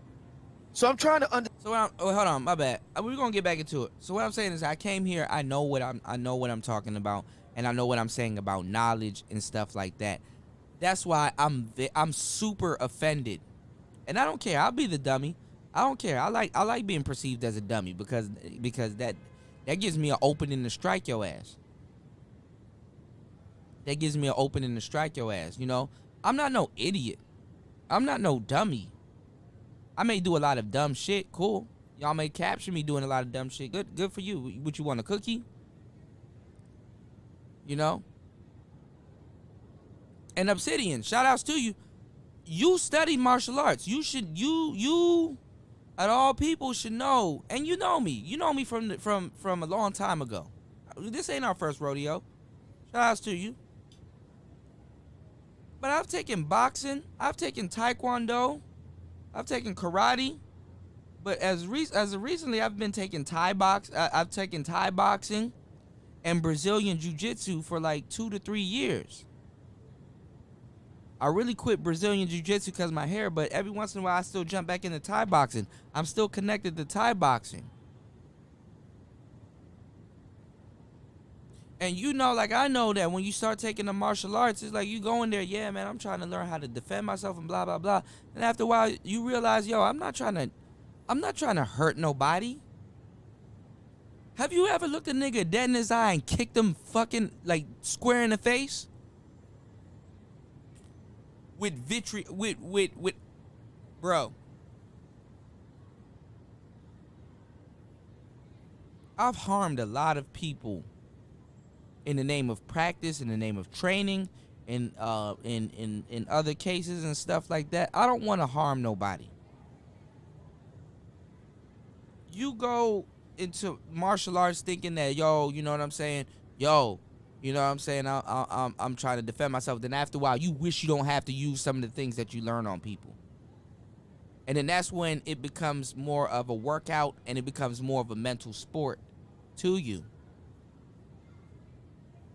It's a mental sport. So when dudes are like, oh, you passive aggressive, or you're not acting masculine on these YouTube streets and all this other shit, nigga, I don't give a fuck. Y'all niggas wasn't doing no real shit anyway. I don't give a fuck. Start putting some real shit up. Money and shit like that. Start putting some real shit up. Stop fucking with the people that's in the space. Put some real shit up, nigga, then you might see something. Game and all this shit in these weird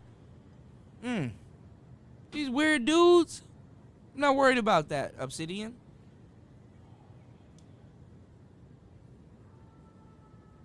And you should know that.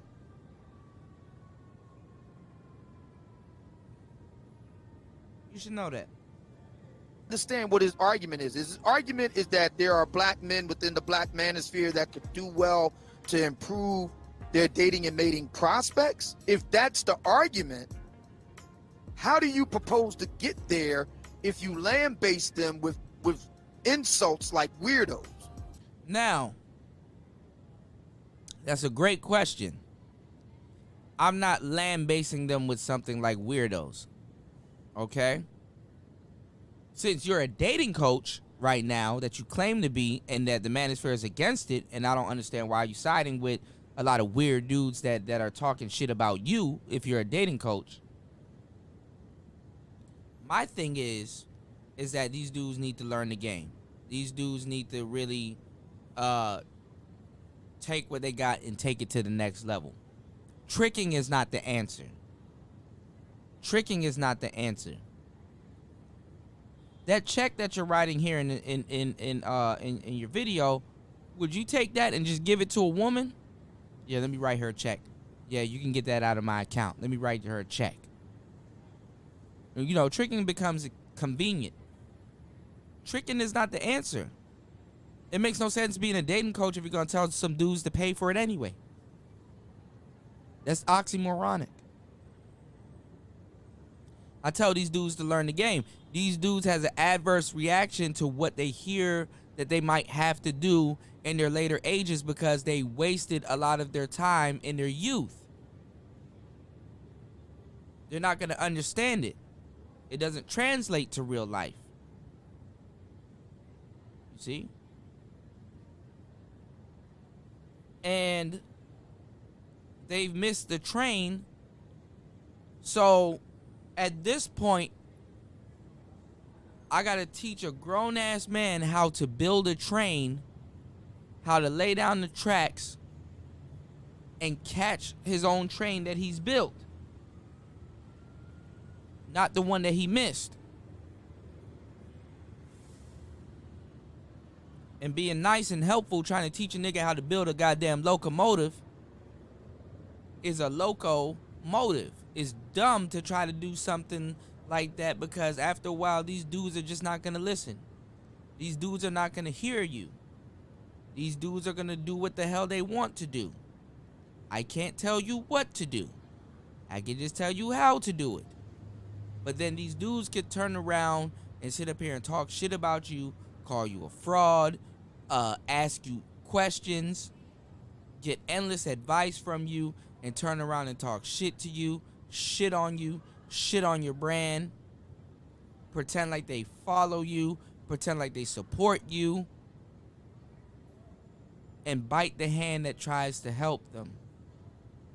And all you wanted to do was give advice and help.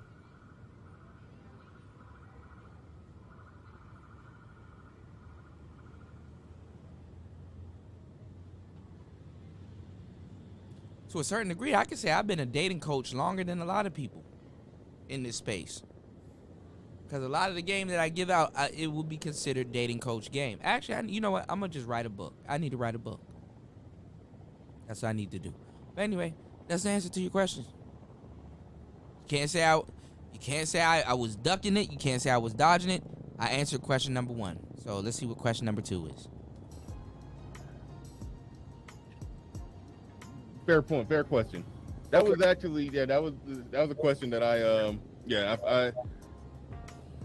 had that question in my You sitting up here asking me Not you, Obsidian. I'm talking about people that comes to you for advice, and you're gonna run into this real soon, since you're a dating coach, and you just dropped the book on certain topics and stuff. You're gonna run into what I'm talking about real soon.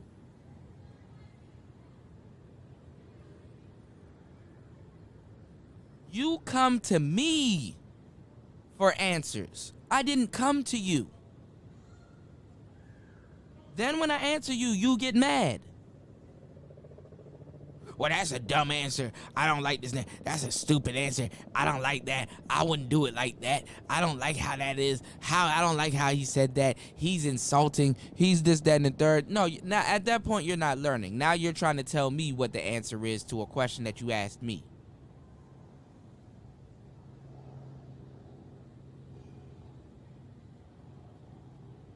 Same thing like women.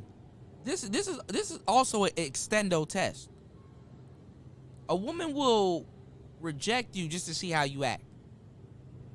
Some niggas that teach the game, they will say, you a square. Let me see how you act after I call you that. You a weirdo. Let me see how you act after I call you that. You this, you that, you this. Let me see how you act after I call you that, because we're testing you to see if you're going to be able to stand up to some of the shit that you have to stand up to. That's why I'm doing a course on podcasters getting their mind right. Are you going to be able to stand up to the shit that you're going to have to stand up to?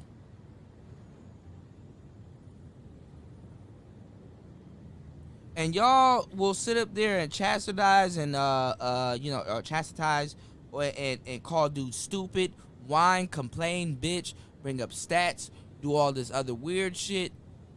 And it's like, bruh, you're not in because you can't even pass the first level of testing.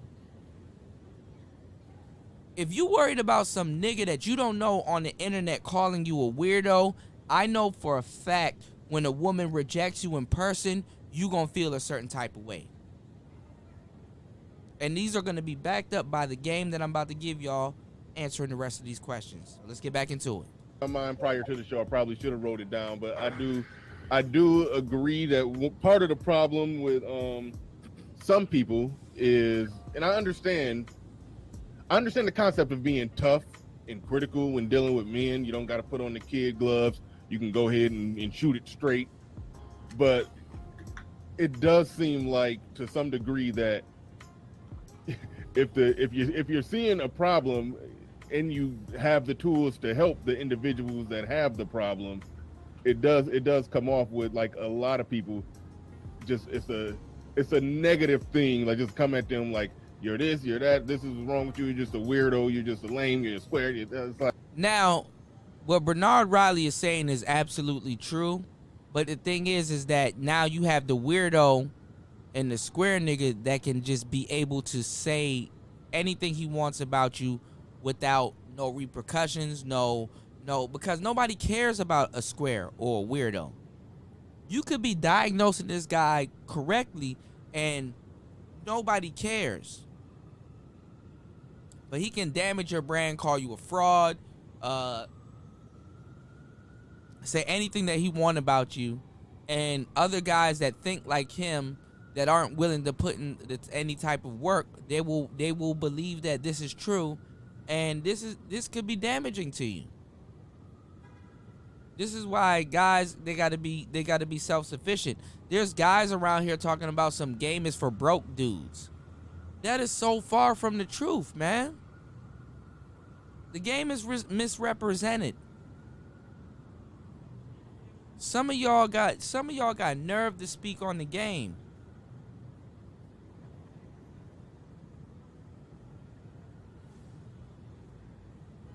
And I understand why you're trying to test dudes with quote-unquote game. You're trying to see if somebody's authentic. But the thing is that to see if a nigga in the game is authentic, you gotta have game. Some of y'all are out of your league trying to see if somebody's authentic when you don't even understand what's going on. like, yeah. So no, I do understand where you're going with that one. So yeah, I don't understand what the I had a hard time understanding that. That's number one. A follow-up to the first question is exactly who was Kuda talking about. It's hard to nail down a I'm particular. talking about dudes that's in the space that the quote-unquote forefathers failed to police or effectively run, where you got dudes here being accused of EPAR or RAPE, where you got dudes here that in the midst of their friends being accused of that, dirty macking,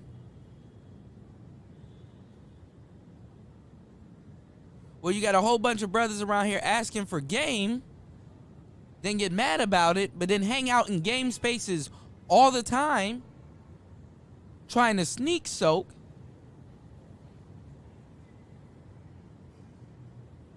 Then you got niggas acting confused.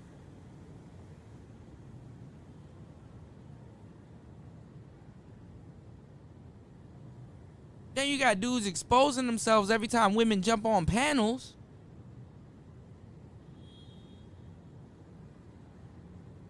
Then you got anybody that can pick up their phone and say they're in the Manosphere.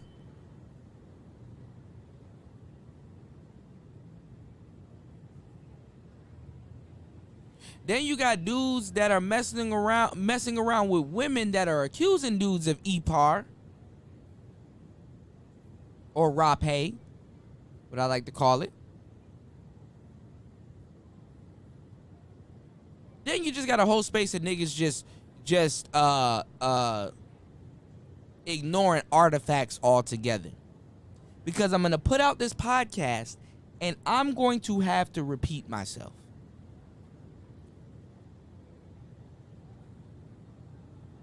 Now when you got niggas in a right state of mind, niggas that's really telling you some real shit, say something about it, now all of a sudden they bugging. You got somebody that's accused of RAPE and EPAR talking shit about game guys when he got the name game in his fucking name. Before he can even spell his name on a piece of paper, he has to put the word game first before the changer 00100. The nigga says game more than anybody else because it's in his name. Then you got his friend that's around here saying fuck George Floyd and I stand on it. You got him around here being a big ass coon, telling police what police procedure is, and medical people with you got a Navy nerd running around here that, and see, it hurt these niggas when I said that a woman would leave them for a bag of weed, because they care more about a bag of weed than their Rhodes Scholar. It hurt them. It surprised me too. I'm surprised too. I know it's fucked up. I'm not trying to say it's good, bad, right, or wrong. I'm just saying it's fucked up. But hey, it is what it is. Game Changer mad about the bag of weed. Fantastic mad because I called him a failed baby daddy, to the point that, because he never did this before, to a point that he had to do a video where he's hanging out with his children, punching a punching bag. Nigga never did that before. So I hurt these niggas on a whole different level. And it wasn't to hurt them, it's for him to get some game. I gave Game Changer some game. Yo, look, man, bro, you might want to calm down. Bitch will leave you for those purposes, because he took that from the same video. You're taking this from Obsidian. And at the same time, fantastic. Now all of a sudden I gotta cam up and be a father so I can further prove my point. Like that, like, bro, that, I mean, look, I'm making niggas I'm making fathers great again. I'm up here giving nerds enlightenment on game. You know, back in the day when we come to pickup artists, because we're gonna talk about this later on, when we come to pickup artists and dudes that's in the game, those nerds that got the convenience of being on the internet right now, building a niche of people that think just like them and being able to say dating coaches are frauds when they're a whole fraud their whole life. You understand what I'm saying? Them dudes can do stuff like that now. Whereas back in the day, them dudes they had nothing else to do, so a lot of them became pickup artists. Why are you hating on pickup artists when pickup artists were actually the original nerds? They were better nerds than you were. We're gonna get on that a little bit later.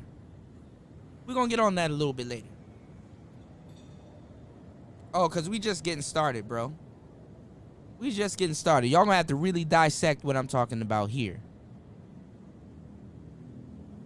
You got all of these dudes running around talking about the game, worried about Lucario and his wife, and worried about if I'm showing bitches or not. When I've showed multiple times the women that I'm dealing with.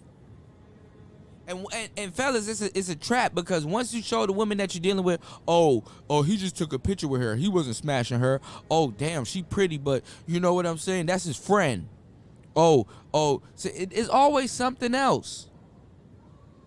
So, pawn my back, Obsidian. You might start calling these niggas weirdos also. Pawn my back. I know who's been out there. I can tell by the content of their conversation. I know content. I create it. I listen to it. People have gotten paid off of dissing me. I know exactly what I'm talking about. I've seen content in his inception. I've seen it when it started in this space. So I can understand context of content. Because if you're a quote-unquote game guy, if we want to bring it back to the 60s, the 40s, the 30s, and the 70s and stuff like that, to a certain degree, if you want to really say that the game guys are fucked up, they're idiots, they're deceptive and stuff like that, when they're some of the most smartest, intelligent guys that's ever done it, you can call them a con artist. But let's get into the game, though. No diss to you, Obsidian. We just about to have a real talk. You can invite me on the show. I can break it down further. And let's get it. So let's get back into your questions. Argument when you don't know exactly what the source was. For example, if I cite something, I always give a source to it. So you can always work back to the source and come to your own conclusion. It's hard to, get the left or the right of things when you're not citing particular sources. So my follow-up question to the first question is exactly who was he talking about? Number 2, what empirical research or study has Kuda done in possession or aware of to inform his stances? In other words, I've done too many. Actually, I've done more than the people that are asking me these questions. Furthermore on that later. So the whole thing about Rhodes Scholar came up the last time around. And if I may, I think that the larger point that was being got at least the way I interpreted it, was that there's a lack of intellectual rigor. There's a lot of emoting, there's a lot of opinionation, but there's very little in the way of intellectual academic rigor in these conversations, which are by their very nature very contentious. The more contentious a topic is, the more rigorous you need to be in approaching it. Otherwise, things have a tendency to go haywire, which is what we saw the last time around in the whole thing with the Rhodes Scholar. I think now, with the thing with the Rhodes Scholar is that you don't have to be, it's not contentious upon observation. Observation is key. When you have the game, observation is actually your strong point, because observation is the art of soaking. Okay? When intellect doesn't work, you can try wisdom. When intellect or wisdom doesn't work, you can try common sense. When common sense, intellect, wisdom doesn't work, you can try game. There's 1,000 ways to skin a cat. There's different levels of intellect and ways to be smart. Choose one.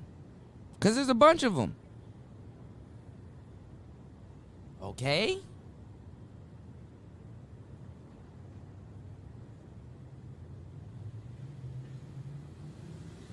Lord have mercy. It's not hard. See, when I answered that Rhodes Scholar question, people say, oh, you're dumb, you're stupid, and this, that, and the third, because you were judging me out of one of the four. Niggas didn't sit back and be like, well, I didn't know what a Rhodes Scholar was, too. So I actually commend that brother for having enough confidence to try to answer the question, even though he was caught off guard. I was caught off guard. When y'all saw me answer that question, I was playing around with $1,000 YOLO box.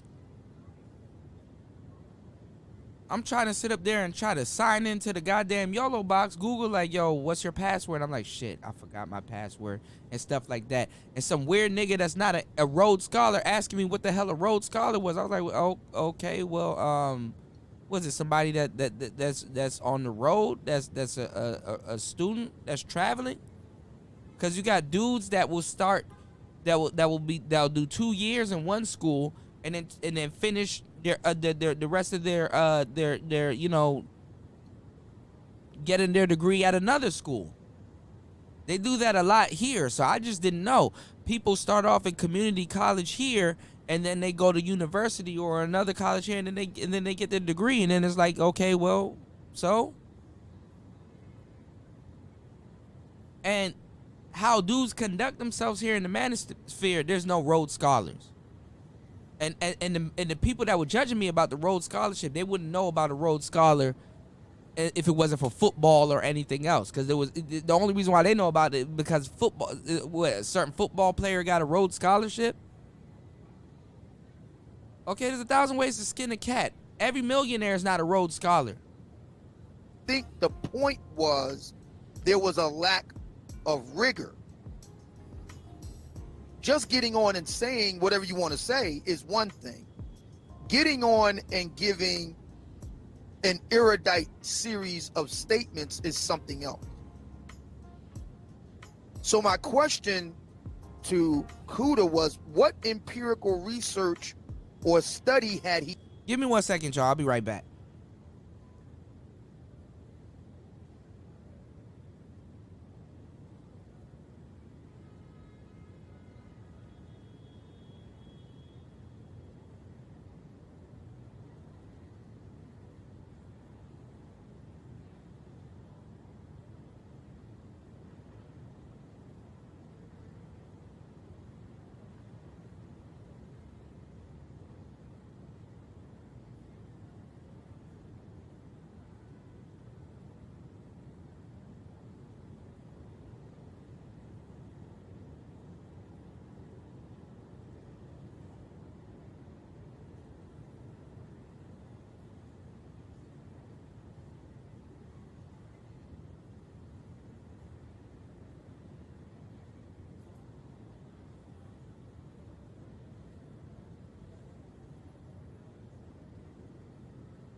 My bad. I had to run and pick up something. All right, let's get back into it. He done that gave him leave to make such strident statements about a group of men? I mean, were there any surveys done? Any studies done? Did he conduct any interviews? I mean, exactly what is this based on? I think something like that would be much, it would give a much, firmer basis for us to make these statements. Because it sounded like to me he was just making a whole bunch of, He was stating a whole bunch of opinions, which he has every right to do. When you come into a middle of an argument,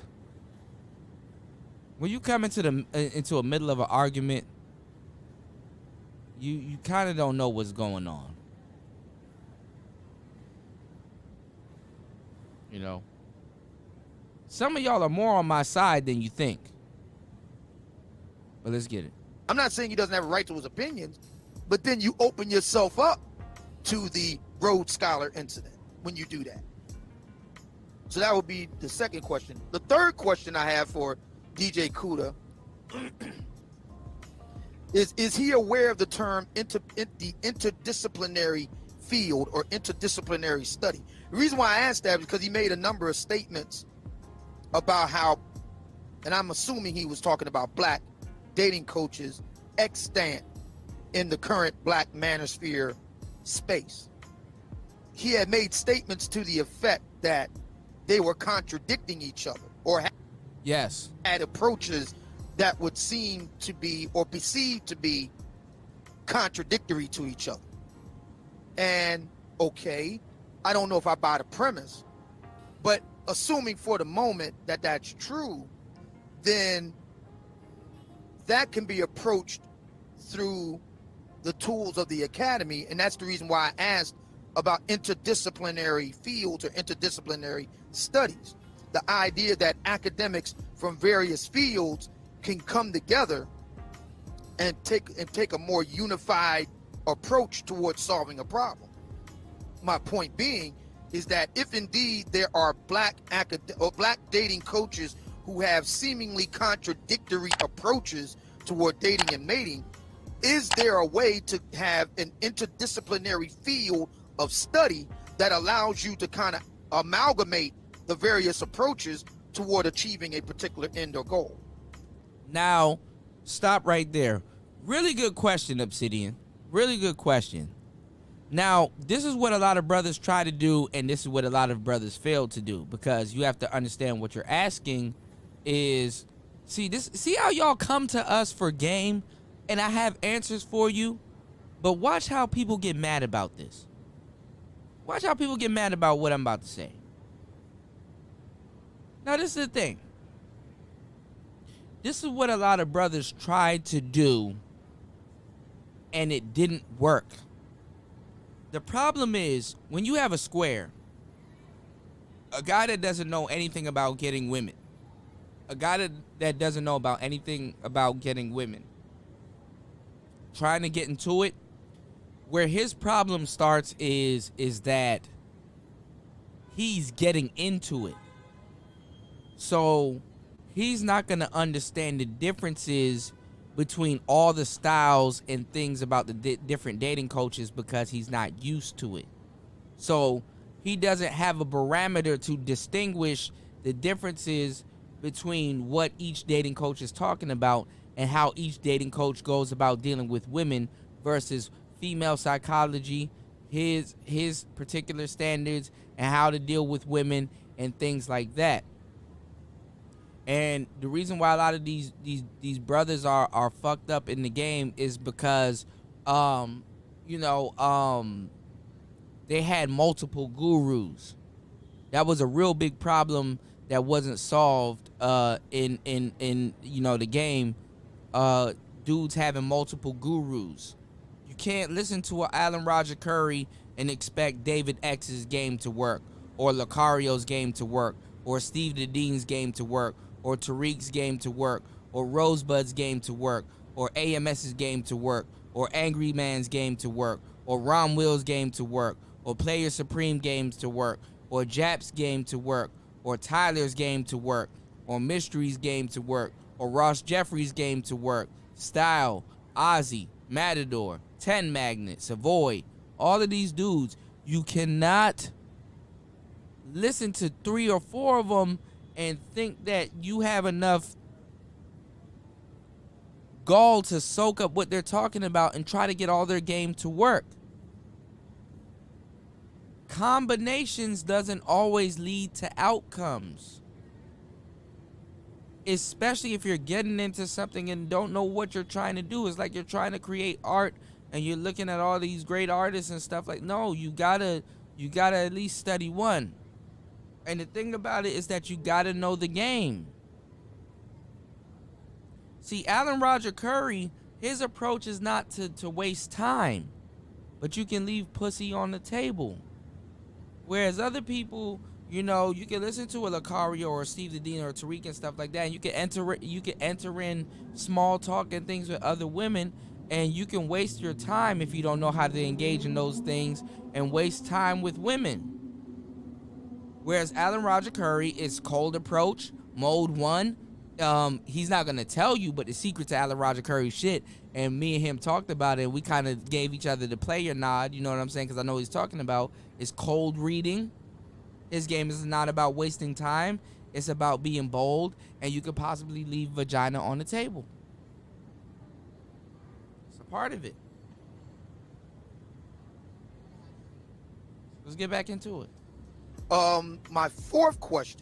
Wait, hold your thought on the fourth question because I'm about to lose some super chats. King Frost says, check out Ray's channel called Book of Alpharonomy. Shout outs to BOA, the Book of Alpharonomy. See, a lot of you guys don't know who people are, but you got all of these assumptions about the game. What? Okay. Thank you for the super chat. Skizzy says, another episode of Complicating Relationships. Thank you, Black Manosphere. I mean, the conversation was about tricking mostly. The conversation wasn't even about a relationship, to tell you the truth. But anyway. But thank you for the super chat. It is a relationship. It's a relationship of a sort. Well, okay, but yeah. It's actually not a relationship. If you think tricking is a relationship, other than you being in a relationship and spending money, like I'm talking about flat foot tricking. You meeting up with a broad, you exchanging money and stuff like that. That's exactly why niggas get fucked up in the game. You think it's a relationship. You meeting up with a woman to have short-term casual sex is not a, I mean, it is a relationship, but if you think it's, I mean, it is, and it is, but I know the context that you guys are putting it in. If you guys think it's a relationship, in the context that you guys are going to put it in as a relationship, you fooling yourself. I get the feeling that when he said relationships, he meant the type of relationships that we mostly think of when we think of relationships, and not right. And we have empirical evidence that tells us that long-term mating, while important, is not the end-all be-all of human mating. There is a considerable body of research that is being developed in the short-term casual mating context as well. E. Capone says, Kuda, a cool dude. I agree. I'm cool with Kuda. Kuda's a cool dude. I agree.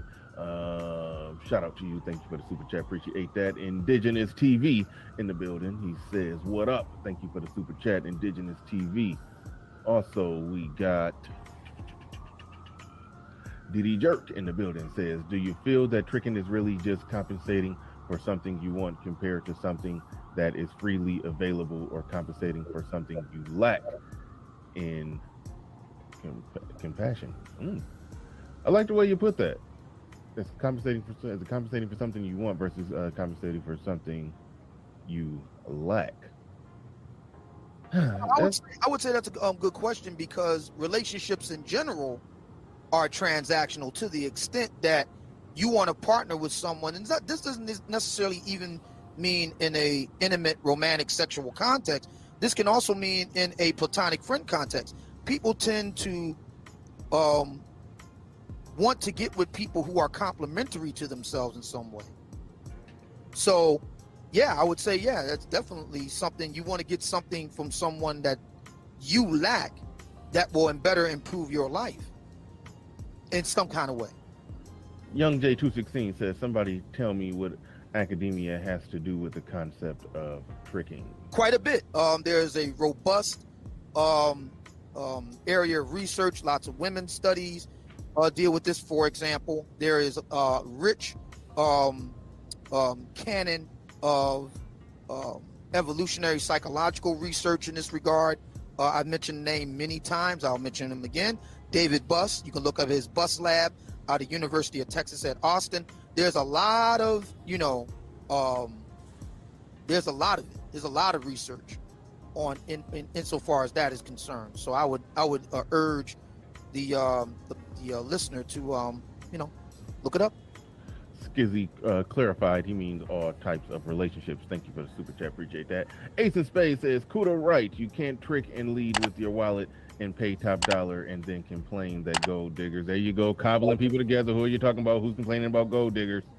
Yeah, see, this is what I'm talking about. So when I asked the very first question about the Manosphere complains, the Manosphere complains about gold diggers, bro. You got dudes up here complaining and arguing with women and dissing women, talking about to get the bag and all of these other stuff. Stop it.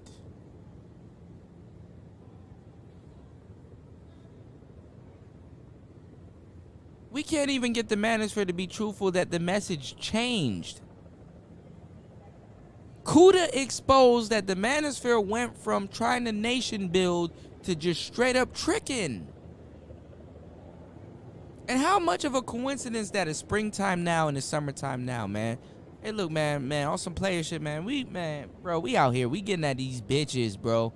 We getting at these hoes. You know what I'm saying? I'm in a relationship right now. I shouldn't be talking this shit. But I'm gonna tell you some truthful shit. You niggas ain't worried about that shit. Stop it. Stop it.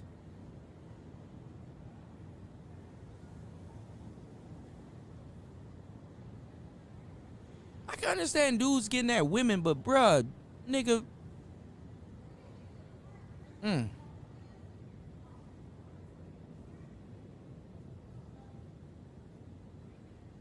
Stop it. Is looking to achieve, and how is it helpful? I said this before, I'll say it again. I got two other questions. I'll say this before I say it again. The men will use the passport brothers, and we have one on the panel right now, Brother Nagone. The brothers the brothers that go out of the country for purposes of relationships, be that long-term, short-term, anywhere in between, they're not the ones complaining. Yes, they are. Why are they here? You're supposed to be on the plane. You're supposed to be dating Miss Brazil. All know of the famous case of Game Changer. We all know the whole Stovegate thing. No. Fuck the Stovegate.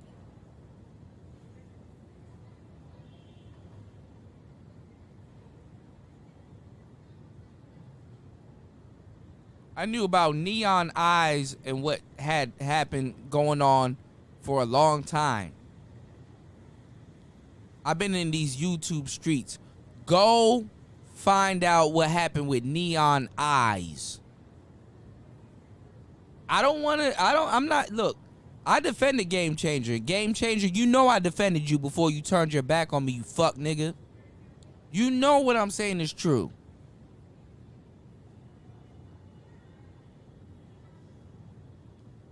I'm praying that this is a delusional woman that's accusing you, because I don't want to see no black man go down for no shit like that.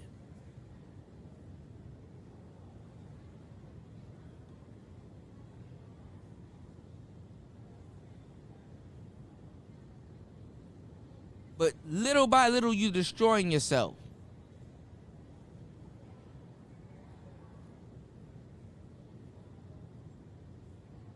And I'm starting to see the truth really unveil itself.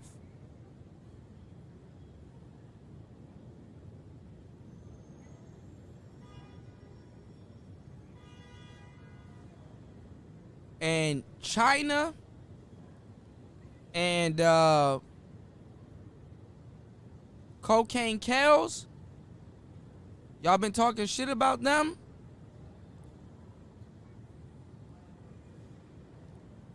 I hate to say it, you never know. They might actually be on something, man. Neon Eyes, she might actually have a legitimate gripe.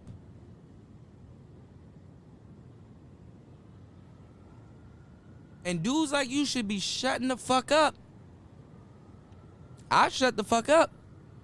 I'd be grateful that I got an audience. I'd be grateful that I got a crowd. Like, yo, look, man, look. Some shit done went down.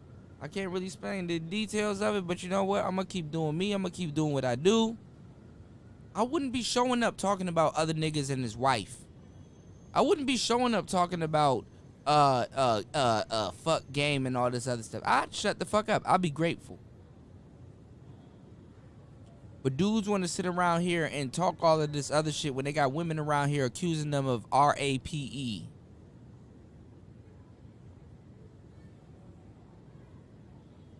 And pushing BDSM and all this other stuff. You should know your... And then fantastic. You and your dirty macking ass. If that was a woman accusing your man of doing something else, why are you trying to sit up there and have a sexual relationship with this woman, tricking off and doing all this other stuff and dating and stuff like that? Y'all got on China, y'all got on cocaine, but they might actually be telling you the truth. And y'all also know with time, the truth reveals itself. I'm not saying that they right or who's wrong. I pray that it's the way that I wanted to keep it intact when I was defending the dude. But these are things that'll make you go, He was very happy with the arrangement that he had. By all accounts, so was the lovely lady in question. It was the men on the other side of it that was having all of the problems about that. The guys who have the resources, and look, if you're able to travel frequently, you look at that documentary by Al Greaves, Frustrated Black American Men in Brazil. The black men that were actually interviewed in the actual documentary, they reported going back and forth to Brazil in some cases almost 24 times. Look, if you make 42 grand a year, which is the average for a black man's salary, you're not going back and forth to Brazil 24 times. You're lucky if you can eke it out once a year. You have to have resources in order to do that. Why does that bother some? And that's what I did this show about the average high value men, because a lot of those average high value men are the dudes. And average high value men is a very specific. I'm very specific when I say average high value men. Those are specific brothers that have chose to go out of the country and go back and forth. I done seen y'all niggas. I done traveled and seen y'all niggas sit up there and, I done seen y'all niggas sit up there and, go to these places across the other side of the country. Go to the bar. Do what you do at the bars here. Grab a drink and just sit down and look at beautiful women walking around and be like, damn. You gotta have game. You gotta have Kino escalation. You definitely gotta have game to pull and attract women that don't even speak the same language that you speak. You gotta have game. There's no way around it. Because the men who are doing it, they don't have a problem with it. They're satisfied with it. You don't hear the men that are doing it, they don't have a problem with it. They satisfied with it because some of them niggas actually know how to speak Spanish. These niggas don't know how to speak Spanish.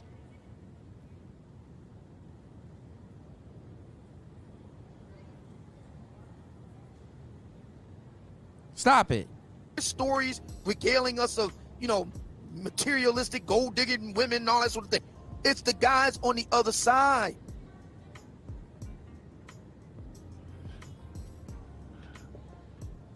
Dramatic in the building with a super chat. He says you start sounding like an owl listening to Don's like Kuda who nigga LOL. Shout out to you. Thanks for the super chat. Appreciate that. Tricky Trini in the building. He says there is no way to generate empirical data on dating. Obsidian disagree because women lie. The study would be skewing in heavenly. I'm gonna tell you right now, dating is such a toss-up. Empirical data is almost laughable when you're out there in the field. I go sarging, bro.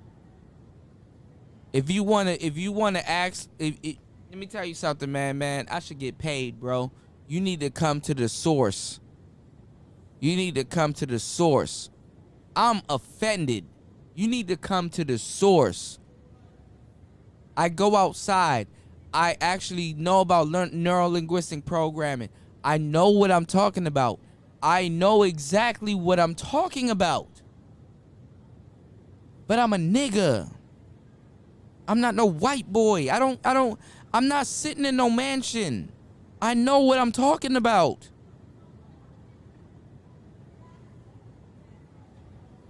You come to me for the game. Stop it. This is freestyle. There's no script. I know what I'm talking about. Let's get back into it. Heavily biased as they look bad. Or that assumes that the only type of evidence available would be self-reports, which would be considered the weakest of evidence that researchers use. There's a whole range of research, especially in today's world. That's the reason why I kept mentioning a billion wicked thoughts. That's not based on self-reports. That's based on empirical, objective Google searches. For the first time in human history, we can objectively find out what human beings desire. That was the whole point of a billion wicked thoughts. All right. Obsidian. All right, go ahead and wrap up. You said it was 5 things you wanted to get through that you would have wanted to say to Kuda had you remained on the panel. I think you made it through 3 or 4 of them. Go ahead and reel off the last 1 or 2 quickly, and then we're gonna pass the mic to Platinum.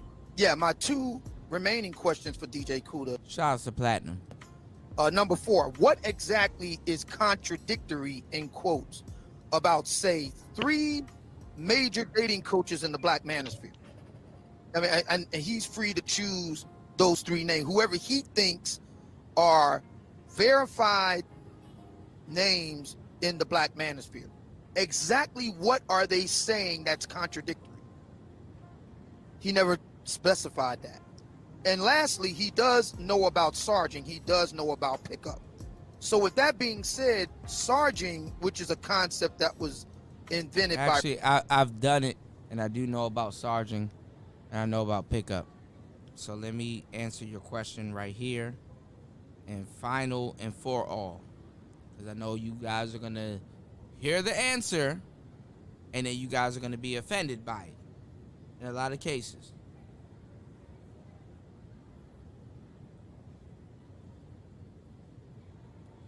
I'll give you a couple of dating coaches. Alan Roger Curry,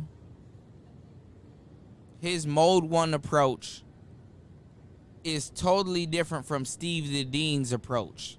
That's the second dating coach. Alan Roger Curry, his mode 1 approach is totally different from AMS's approach. That's another dating coach. I'll throw in some more. Obsidian. Alan Roger Curry, his mode 1 approach is different from Tariq Nasheed's approach. Alan Roger Curry, his mode 1 approach is a little bit different from Angry Man's standard. When Angry Man actually, back in the day in 2016 and 2017, was giving out standards, that's a different approach. It's different from Player Supreme's approach. It's different from Minister Jap's approach. It's different from Rom Will's approach. It's different from Rosebud's approach. These are contradictory approaches that if you like all of these guys, you may like their personality, you may like their character, but these are different approaches.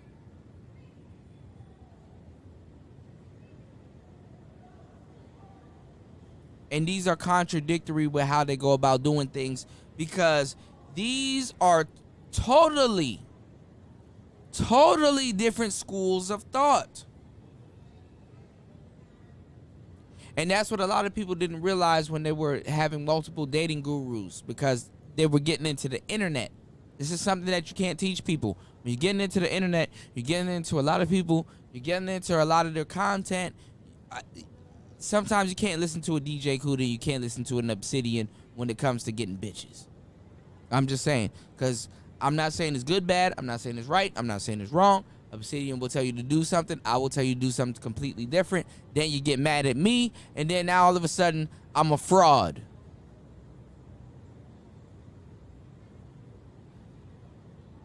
And it's not because not what I'm saying is right. It's not because what Obsidian is saying is right. It's because you may like Obsidian more than me. But when you go out to go actually do what you're supposed to be doing, it might not work. That's it. That's it. Obsidian say go right. I tell you to go left. And you're like, you know what? Let me go right. But you didn't do it right. So first of all, you're not listening to what Obsidian is saying, because sometimes you're listening to what I'm saying, and sometimes it's the opposite. But you're like, you know what? He tells me to go right, I go right. Kuda tells me to go left, I go left. But me, as a man, I don't know what the fuck I'm doing. I didn't do it right.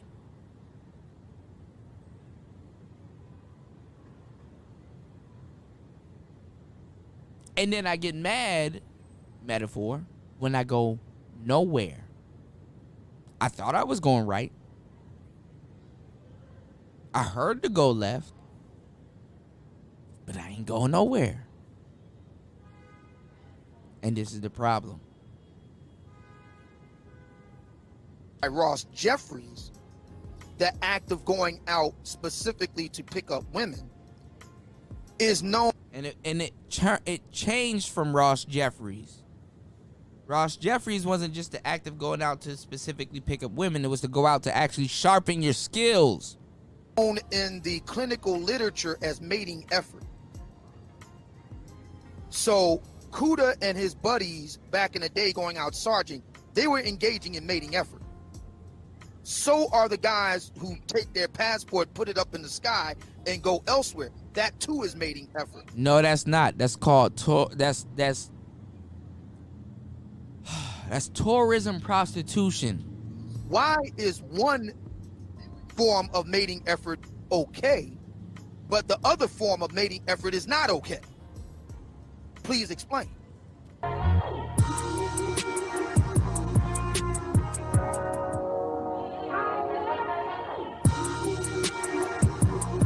All right, so that's the end of that. That's called sex tourism.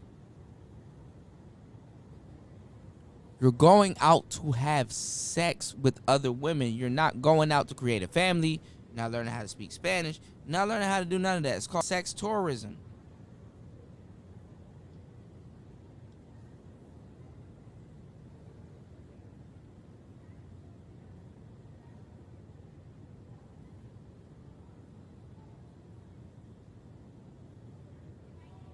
Stop it.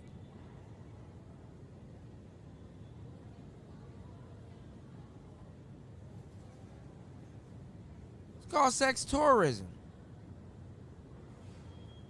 You're not getting out there to go get at them women. No, you're getting out there to go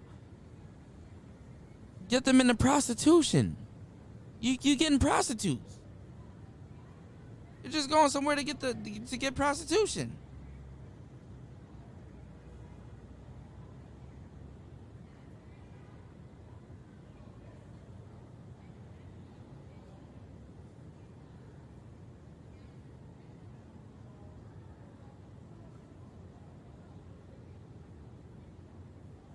You can lie to yourself as much as you want, man.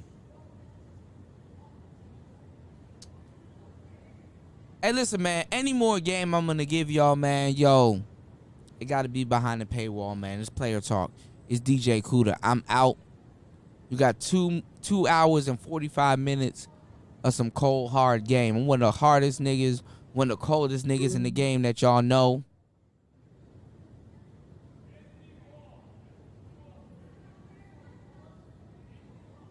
Let's get it. Let's go. It's Player Talk Radio. Let's go. We out.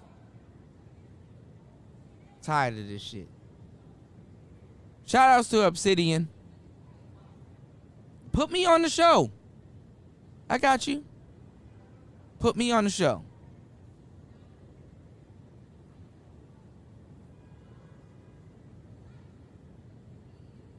We'll talk about it. It's player talk. We out.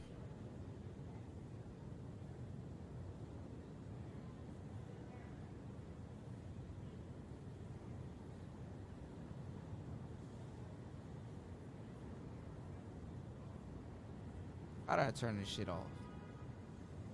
Here we go.